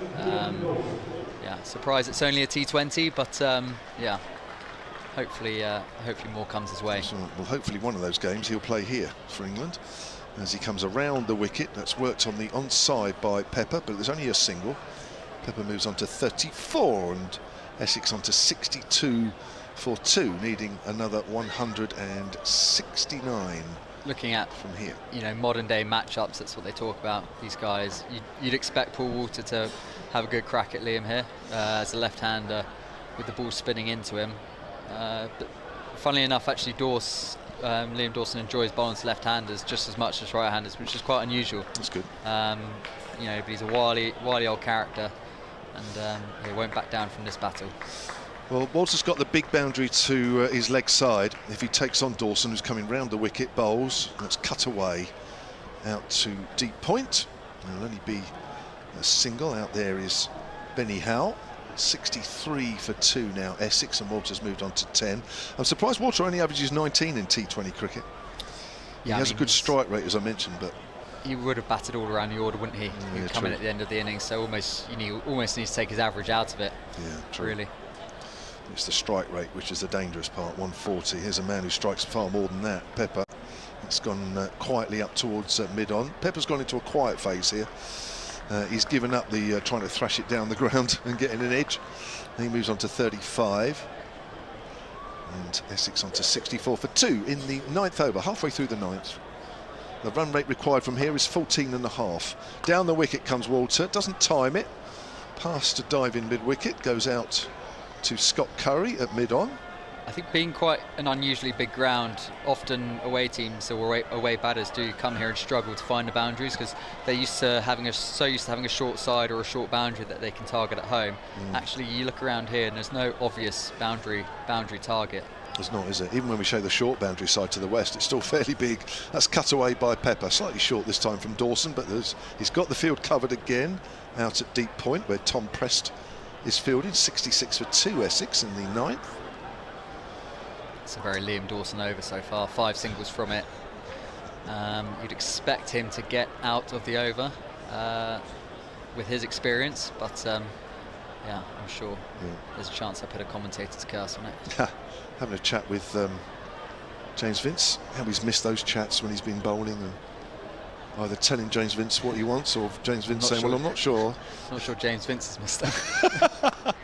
That's worked by Walter up to mid-on, just as Nick Gubbins says. A typical Liam Dawson over, 6 singles, just the 6 runs. Essex move on to 67 for 2. 9 overs have been bowled, and Liam Dawson over his 297 matches, and including this one, 297 T20 matches, has an economy rate of 7.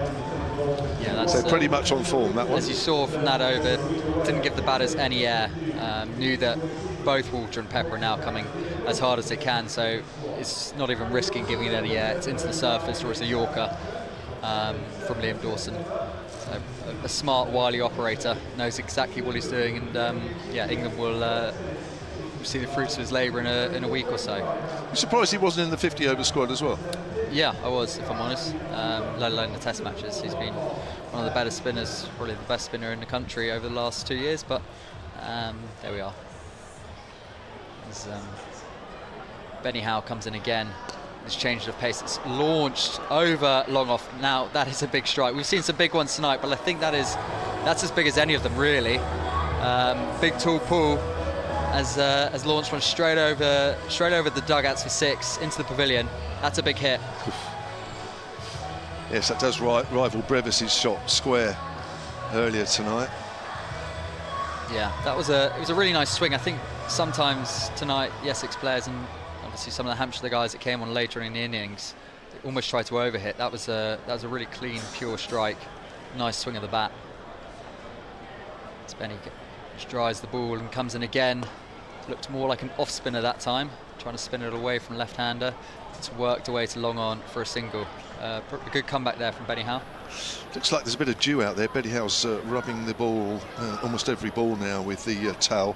It's interesting when you watch him just before he starts his run-up. He looks like a pitcher in a baseball game now, the way he holds the ball in 2 hands. Wouldn't surprise me if he's done some research and seen what pitchers do, and you know, Benny Howe leaves no stone unturned, and he gets every ounce out of his ability, which is awesome. As Benny Howe comes in more into the surface, this time it's out to deep square leg, and it's just a single, nearly carried to Liam Dawson out there, but again 10-15 yards off the boundary, it's only a single. Yeah, single was a fine from a Hampshire point of view. Even 2 a ball now is not quite enough for Essex, because that rate is almost 15 and over. It also gets to the point where, you know, as an Essex side, if you are going to lose, you want to try and get as close as you can just for net run rate. It's such a competitive group, and you don't want to give huge easy victories away, as this ball's worked away to Cow Corner again for just a single. Yeah, if you do lose, at least narrow the margin if you can, because that could be the difference between qualifying and not later down the line. Yeah, as we said earlier, both these sides missed out on qualifying for the quarterfinals last year. They'll be desperate to make up for that this time round. We're not quite there yet, Kev, though. There's still a game on. 15, but it looks good. 15 and over. Already. As Benny Howe comes in to Michael Pepper, who swings his way and gets a thick edge to short third man. Just the lack of pace that time. Didn't take it past short third man. He really has swung hard this evening, Michael Pepper, without middling everything. Yeah, it's been a few edges off the bat, but he's still there, 37 from 29. Some hush around the ground, Hampshire fans, as they watch Benny Howe come in again. And he's worked away to deep mid-wicket. Again, it's good from the fielder, good early yards. It's just going to be a single. And, you know, you'd probably have to say a good over in the end. When your first ball goes for 6, Essex would have been hoping for a 20 run over or so, but it ends up only being 10 off that over, and no damage in the context of the game. Yeah, halfway through the Essex reply, assuming they bat the whole 20 overs, 77 for 2. Halfway through the Hampshire innings, they were 110 for 1. So quite a big difference. Quite a big difference, but still 110 for 1 to have got up to 230. It was a serious effort. That's 12 and over from now. And Essex are 33 runs back from that. So it just shows you what the task is for these Essex batters at the moment. Partnership of 36 so far from 25 deliveries. Here's Liam Dawson with his second over around the wicket. Pepper slog sweeps on the leg side. It's in the air and he's found the gap, and he's just crept over the rope for 6. Yeah, good shot. Good club choice. Hit a powerful slog sweep. Didn't need to muscle it way over the boundary. It was a shorter edge. He just gets enough on it, whips the wrist round, and yeah, all the way for 6. Another golf analogy from you. You can't get that green jacket out of your head, can you? Here comes Dawson Bowles, driven by Pepper. Goes down towards deep mid-on. Not sure he quite timed that one, as Brevis allows it to roll towards him. Seemed to take an age to do that as well. I mean, I keep coming back to earlier. Not much really surprises me in cricket these days. You know, you see so much of it around the world. Yeah. This feels like normal cricket, normal Utilita Bowl cricket. Earlier felt like something I hadn't really seen here before. Well, I'll tell you what, we've had our entertainment fix today. The crowd certainly have. Walter pulls that away on the leg side, and it falls just short of Prest. Does well, gets his body in behind the ball because it bounced awkwardly just in front of him out at deep mid-wicket. Walter picks up a single. Great to see him attacking the ball, going for the catch there. Presti, obviously one of our better fielders, no doubt, and really good to see him still attacking the ball, going for the catches. It's obviously not easy when you do drop a catch. No. You want to hide, but he's still putting himself in the hardest positions. He's at cow corner there, wanting to try and change the game for the boys again. That's right, yeah, dropped one down there earlier, but the best way to do is keep there, and then when you start taking a few, you get more confident. That's pulled away by Pepper. Not quite enough on that. Brevis, I think he's okay. Slides into that. I think he didn't quite touch the rope. It was touch and go. I think an away crowd might be giving him a mouthful at that point, but luckily he's got the home supporters behind him, and they're happy to agree that he didn't touch the boundary there. That's right, yeah. At Chelmsford it might have been a different story. Chelmsford's they're not a happy bunch down there right now. You could be 2 yards off the boundary, they're still claiming what they say to you. Oh, really? 87 for 2. I'm sure it's not the only place, though, Nick. That's turned away on the leg side, and that'll be a single to Pepper, who moves into 48, and Essex are 88 for 2, and that run rate is creeping up all the time. It's been a good little period for Pepper. He's just crept up now. Yeah. Was struggling a bit as he came out of the power play, but he's managed to get on to 48, and Essex are still in this game while there are some in-batters there. Liam Dawson to complete his second over. That's driven by Walter up to Brevis at deep mid-off. That will be a single to end at Dawson's second over. He has none for 18. A little bit more expensive than the first over. In fact, it went for double the first over, that one. 89 for 2, 11 gone. Essex want 142 from 54 deliveries. That's going to be tough. Good to see Sean Irvine up here. How are we, mate? Good to see you. Craig as well after his test match last week. Good to see you. Cheers, guys. Have fun. Yeah, Craig Irvine. Yeah. They're playing South Africa next week in a 4-day game at Arundel. Yeah, just heard, so behind closed doors apparently. Behind closed doors, and prepping the South Africans for the World Test Championship final. So beautiful ground to play at. As come over and play at Arundel at Lords. It's a pretty good trip for the South Africans. Right. It's all right, isn't it? Hampshire have rung the changes in the bowling this time, and Scott Curry will bowl from the pavilion end. Expect lots of change of pace, lots of variations. He's a wily customer, Scott. He's in again, right on cue. Thank you, Scott. One of those slower balls that, even though you know it's coming, he seems to rip down the seam and get a lot more on it than most off-cutters. Guys do struggle with it. What was his injury at the start of the season? Knee. Was it? Knee, and there have been a couple of knee and ankle issues, which was a shame for him, because obviously coming back from such a successful time at Leicester, it would have been great for him to be available at the start of the year and be part of the fast bowler rotation. Yeah. But I'm sure he'll get his chance in the remainder of the season. He's into Pepper. Again, wide of the crease. That's a really nice shot from... Oh, no, he's picked up deep cover. It's gone down. Ooh, Brevis. Very unusual, probably, for someone of his talent.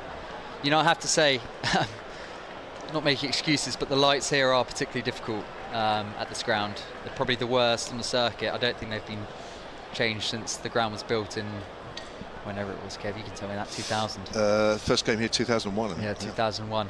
So Scottson again to Walter. The ball comes straight out to Brevis again. Make amends. There he is. Out to deep mid-wicket. Brevis. Yeah, look at him. It's one of those, it's coming out to you. Straight back on the horse. I think it's probably the best thing for it. Just get another one straight away. For me again, it's another example of it's just been a good day all round for Hampshire women, Hampshire men as well, and that happens, doesn't it? You drop a catch, and then 2 balls later, it goes straight to you, and everybody's forgotten about the first one. Yeah, I know one man who won't have forgotten about them. You'll probably be talking to him after the game. Mr. Adrian Birrell, he won't be happy with the drop catches, but no. Yeah, I have to say the lights here are particularly tricky. Well, I don't think I will be talking to him afterwards, really. I think it's a toss-up. Now, if you were me, Nick, here we are, would you speak to James Vince or would you speak to Brevis? It's a tough one, isn't it? You've It is a got tough a one. Hampshire legend, first game back. Not much has really gone wrong. You could do the old football double interview. But Listen, I've already been overworked Yeah. today. I don't want to do any extra. Thank you. I mean, I'd like to hear from Brevis. Would you? Well, I did him a couple of days ago. Oh, did you? Yeah. Okay, that's boring. Have you then. not seen that interview yet? No. Classic, absolute classic. Been too busy being a dad. With the baby. Yeah, exactly. That was. Well, it's not a baby anymore, is it? Oh yeah, she's a toddler. She lets you know what she wants. That's for sure. I was on duty today as Scott Curry comes in. Much easier commentating on this, I'll tell you that much. Whipped away to fine leg for 4. It's a good start from Matt Critchley, who's been in pretty good form with the bat this year, from what I've seen. I haven't got the stats in front of me, but he's a good player. He's off the mark there. Just slightly leg side from Scott Curry. He just looked to spirit into leg stump and just got it slightly too far down the leg side and helped round the corner for 4. Yeah, he strikes at 122 per 100 balls, Matt Critchley, which is not too shabby in this cricket. And I think with his bowling, he's a really good cricketer in this format. That's right. When you put his all-round abilities. Scott comes in again, and he's fielded well off his bowling this time, hit powerfully back to him. He's a good fielder, got good hands, Scott, and has done pretty well there. As that run rate climbs to 16.7. Cool. There's not much that terrifies me, but that is strolling out to bat with 16.7 required. Not for me. Scott comes in again to Matt Critchley. Slur balls again, completely done him. I'm afraid Benny Howe's not dropping that. The lights are tough, but yeah, we need a few beers and you might drop that one. But yeah, other than that, it's been a really good comeback over there from Scott Curry. Collects his 2nd wicket of the day, and it's a really tough job for the Essex batters coming in. It's getting to that point where they need to just get a score and reduce the deficit. They do. Well, if you ever need to look at a clip where it's a classic slower ball where the batter is completely foxed and caught in 2 minds, that is a brilliant slower ball, isn't it? Yeah. Absolutely brilliant slower ball where the batter in the end has just popped it up. It's funny, nothing's a secret these days. There's all the analysis, everything's on video, and all the Essex batters will know exactly what Scott Curry's trying to do. They would have seen a slower ball, but there is something about his slower ball that people don't pick. You saw it in 100 last year. I say they don't pick, they probably do pick it, but they don't play it very well. There's a lot of revs on it. I think in another life he may have been an off spinner. So he really does rip down the seam, and yeah, it's a great effect in this short format. Nick, I'm going to keep you on. Nick Gubbins is going to come in place of me, and we're going to bring in Nick Gledhill from BBC Essex, and they will take you through the next passage of play. Nick. Yeah, and well, the writing seems to be on the wall here, but Charlie Allison has just come off a terrific 100 at the Oval in the Championship, and Michael Pepper is still there, 1 short of his 50, but this is just driven away off the back foot by Pepper for that 1 run that will bring him his 50 from 36 balls. It hasn't been vintage Pepper, but 4 4s and 2 6s, and who knows, he might get another 100 to add to the 2 he got last year. He's certainly a very, very important player for Essex in this format of the game. It's going to be Allison on strike to Dawson, and is he cleaned up? He is. So that's a beautiful piece of bowling from Dawson. And it's, as John Arlott once said, it's a long time from Wednesday to Saturday, talking about the 1975 World Cup, I think. It's a long time from, I think it was Sunday to Friday for Charlie Allison. He got 140 against Surrey at the Oval, and he's been cleaned up first ball by Liam Dawson, and this is going to be a very heavy defeat for Essex. It's a fantastic start for Hampshire. We talked earlier on about the fact that the firepower is back in that top order batting, and it has been a slightly different game in this Essex innings compared to what we saw earlier. Yeah, I think the game of cricket summed up in 1 week there from the young Essex batter. And yeah, I mean, I hope coming in now that the coach has said to Luke Begenstein, you know, get yourself going, don't look at the scoreboard, play the game of T20 as you know it. I almost think these Essex batters try to match what Hampshire did, and it's very difficult. John Arlott said that about, I think, Gary Gilmore, who I think bowled Essex out in the, England out in the semi-final of the 75 World Cup. Well, the 50th anniversary of that coming up next month. And then he got carted around by the West Indians at Lord's in the final. Now, Luke Benkenstein is on strike, and he'll collect a single off Dawson up towards deep mid-wicket. And of course, Clive Lloyd, who played a very major part in that match, was shown having a chat with Richie Sunak, of all people. They were together at Edgbaston watching that one-day international between England and the West Indies. Big Hampshire fan, Richie Sunak. Oh, right. Yeah. Yes, Southampton. Southampton. Loves his cricket. Yeah, lovely.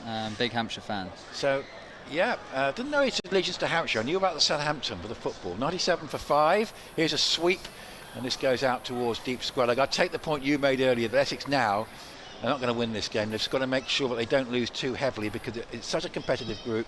I can tell you that Somerset have beaten Surrey in a low-scoring game at Taunton. More on that in a moment. But the fact that Gloucester won it last year, there are so many sides who potentially could go through, aren't there? We'll get your view on that after Dawson bowls this next ball to Benkenstein, who's on 198 for 5, 231, the elusive target, surely, as this goes through cover, but just for a single.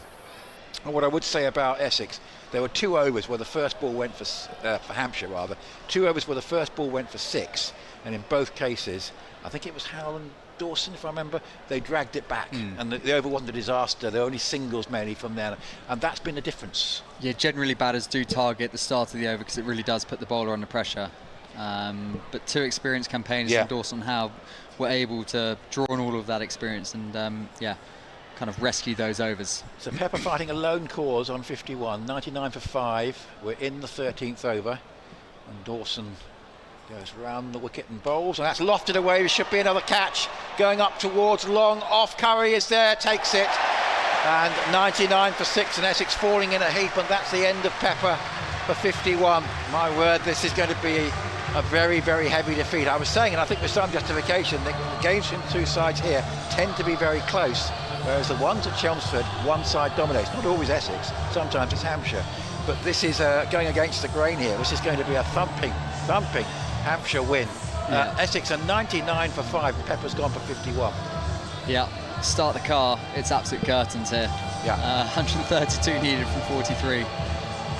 Little to gain for the batters coming in other than to just get a score. Yes, get your competition going. Bat out the innings and try and get, get some confidence, because they might be needed on Sunday against Somerset, those low order batters. Yeah, that game comes around quickly on Sunday. And, and it's not the side Essex would want to be playing. 4 wins in a row, I think, in all competitions for Somerset. 147 for 5. They've chased down Surrey's 146 for 9. No major scores, lots of 20s and 30s. Nobody got more than Will Speed's 35. But unusually low scoring game at Taunton, but Somerset, who are surely going to be one of the contenders to get out of the group, have won their opening game, and they play Essex on Sunday.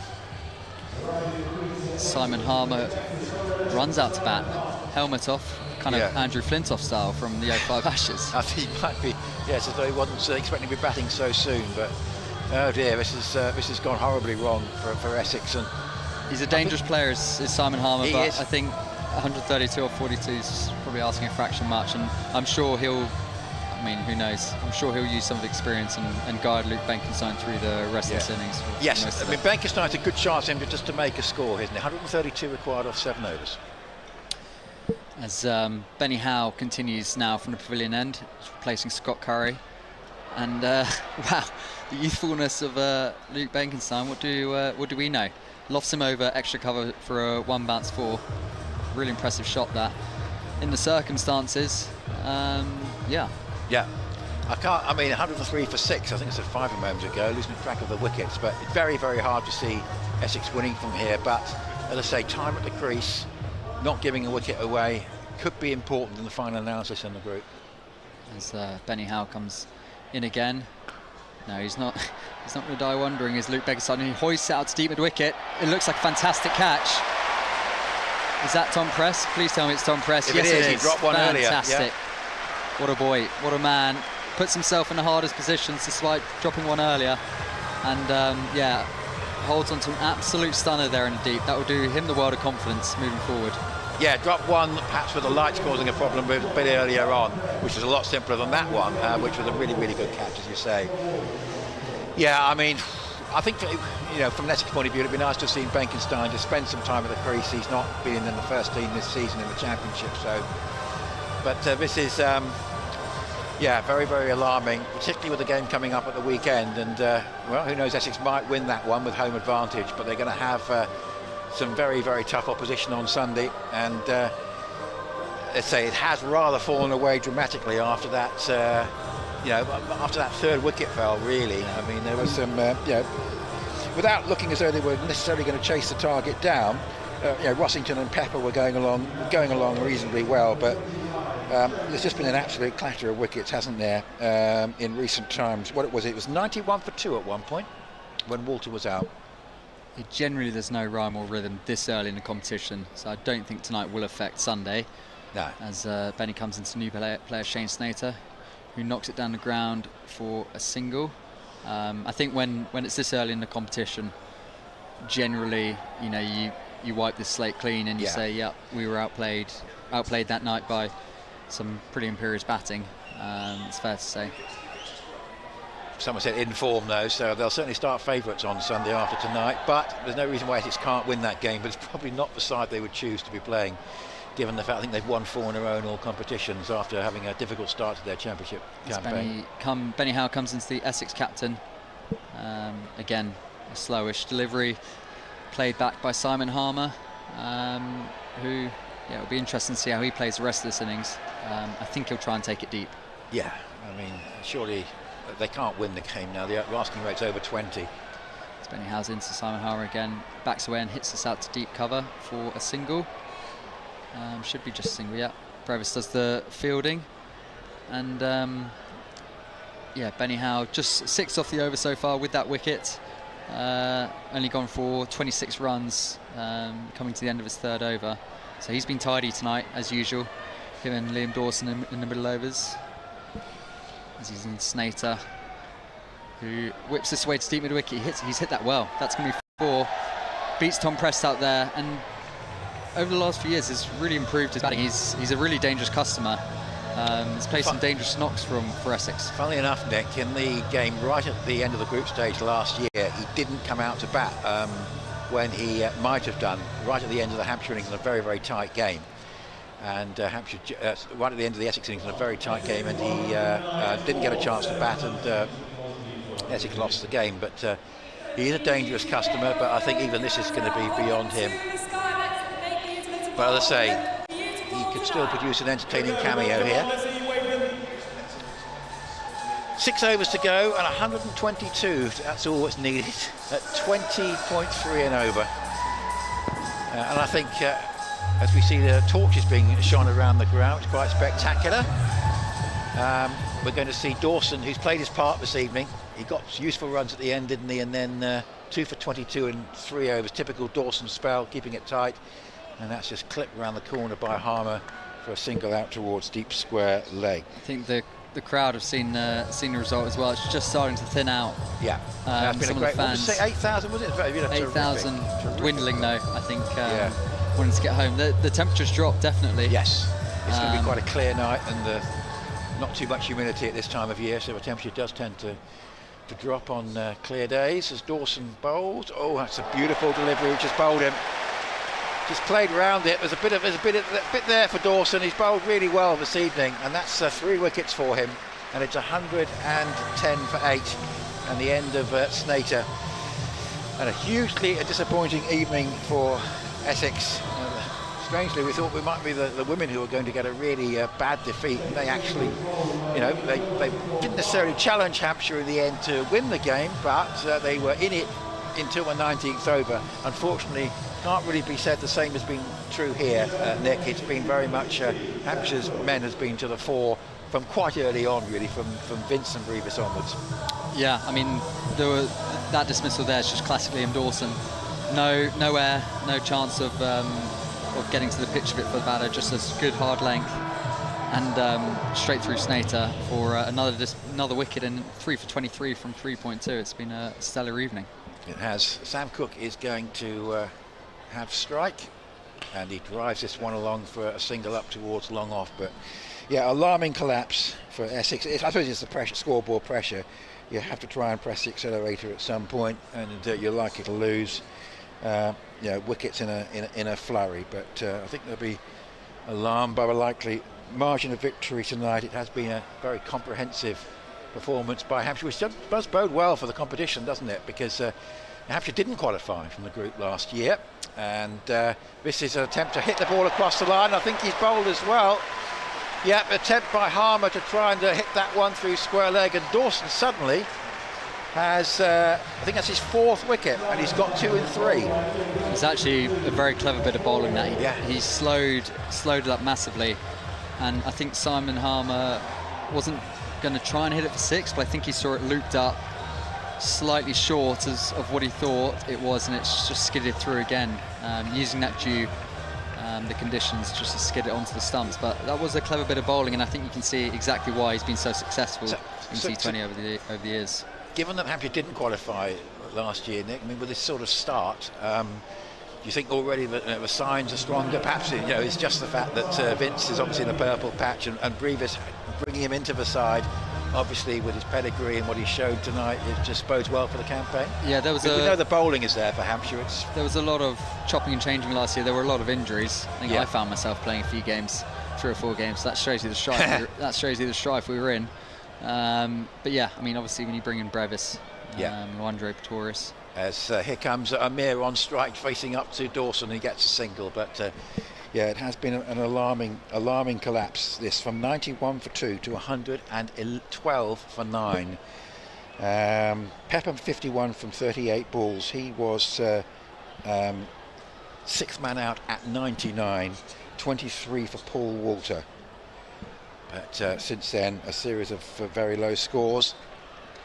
And here's one floated up by Dawson, looking for his 3rd wicket in the over. It's driven out towards long on for a single. So 4 for 26 Dawson finishes with tonight from 4 overs.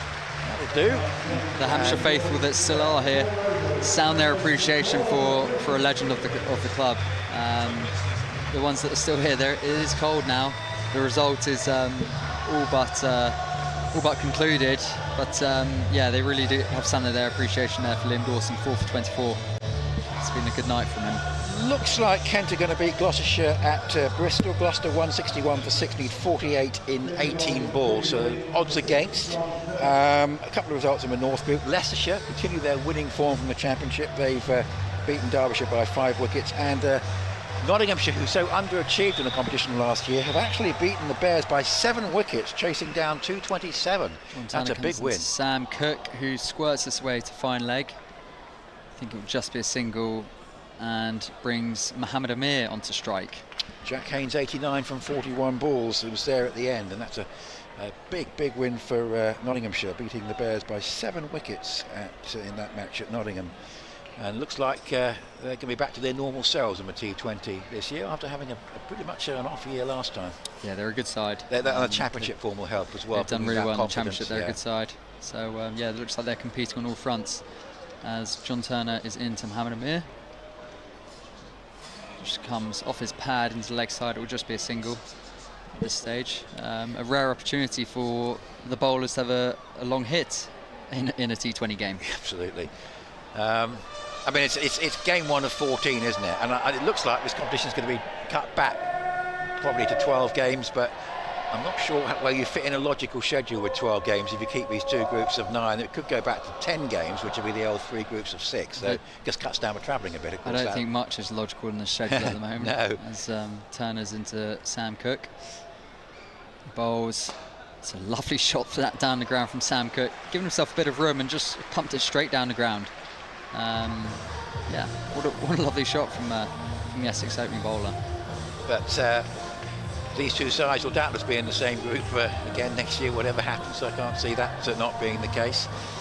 And Essex will have to hope that when Hampshire come to Chelmsford, I think it's the penultimate game, it's right towards the end of the competition, that their fortunes are better. Yeah, it's a lot of games, 14 games. Absolutely. So, I think it's too just many. One blemish for Essex as Turner's into Sam Cook, who squirts his way down to 3rd man. I think I can't imagine the team talk will be more anything else other than let's move on. Yeah, let's get out of here. Beaten by a better side tonight, and yeah. It's usually regarded as a tough match, games here.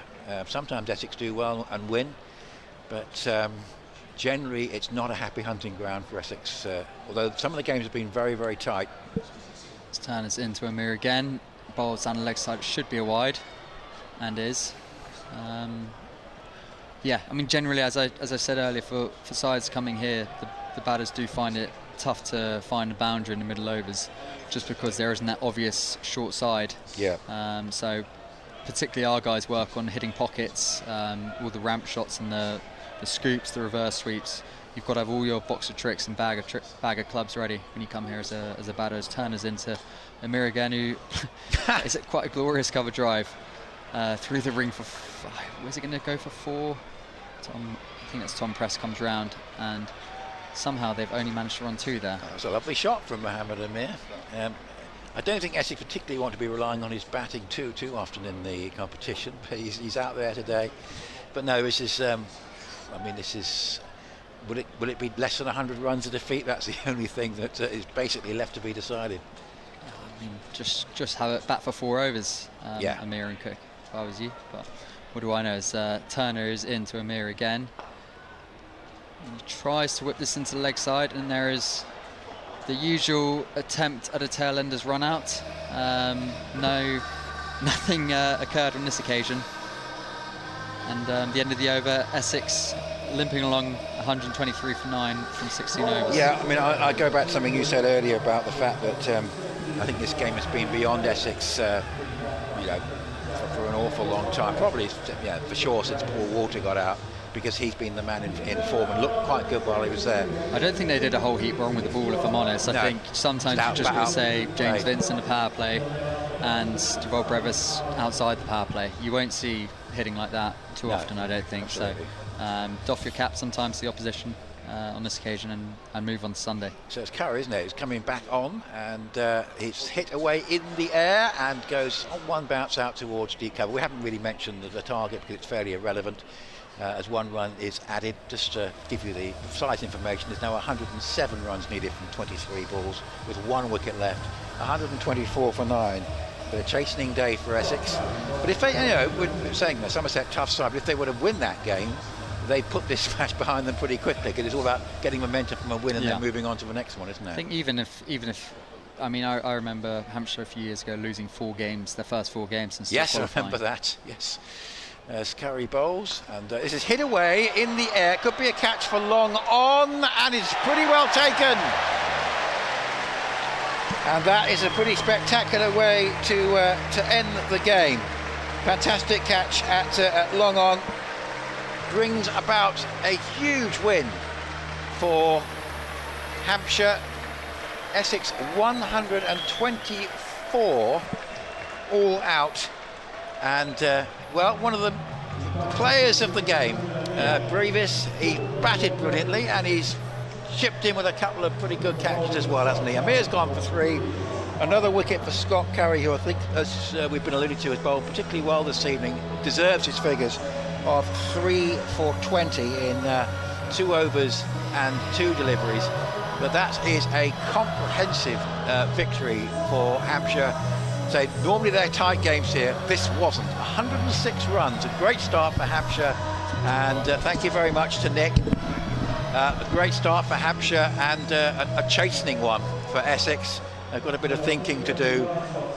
Maybe they should have been a bit more conservative. The game was lost from a long way out, and I take Nick's point about the fact they might have just looked to sort of bat time and get some form and cut the margin of defeat with regards to keeping that net run rate down. I know it's only the first game of 14, but we know how tight this group is going to be. But what a brilliant performance by Hampshire. I mean, I have to say, it's been their night, Kevin, and it really was set up by the brilliant batting. We mustn't forget Albert, because on its that was actually a pretty decent innings on its own. Yeah. But obviously it was slightly overshone by Vince and Brevis, 2 outstanding knocks. Yeah, it certainly was, and the start that those 3 players gave Hampshire really did set them up. Yeah, Toby Albert 54 off 34. James Vince 62 off 31, but overshadowed really by Devolt Brevis 68 off 32 with 6 sixes. I was just looking up actually the margin of victory. I make it 106 runs. Yeah. Is that right? Now, when I look at Hampshire's largest victory by runs in T20, this sits third in the all-time list. The highest ever is 118 against Essex at Chelmsford 2 years ago. Which was I think, was that the Vince game where he got? I think it was. start? Yeah. 112 against Sussex at Hove in 2011. This becomes the third highest runs victory for Hampshire. And Essex have just got to try and get back onto the train on Sunday against tough opposition in Somerset. They've got 4 wins in a row in all competitions. But if they can get a win there at the front of their home crowd, that could actually change the whole complexion of things. But a bit to think about after today. For sure. Thank you, Nick. Nick Ledhill. Thank you also to Nick Gubbins. Great having him around. Hopefully he'll be around a bit more. Babysitting commitments allowing. So hope you've enjoyed the commentary. Hope you've enjoyed the live picture feed and BBC Online as well. And we'll do it all again very soon. Vitality Blast campaign underway for both Hampshire Hawks men and women. What a Vitality Blast doubleheader it's been here at Utilita Bowl. We've loved having your company. My word, Izzy, you made your debut here presenting Pitchside today. I think we're going to have you back, aren't we? Yeah, what a debut. I definitely cannot... Oh, is your microphone on? There we go. I definitely cannot take credit for the Hampshire Hawks, their incredible performance today, but I'll definitely come back. Well, we loved having you very much indeed. And of course, signing session going to be taking place with the players very, very shortly. So if you want some autographs and selfies from the Hampshire Hawks players, get yourself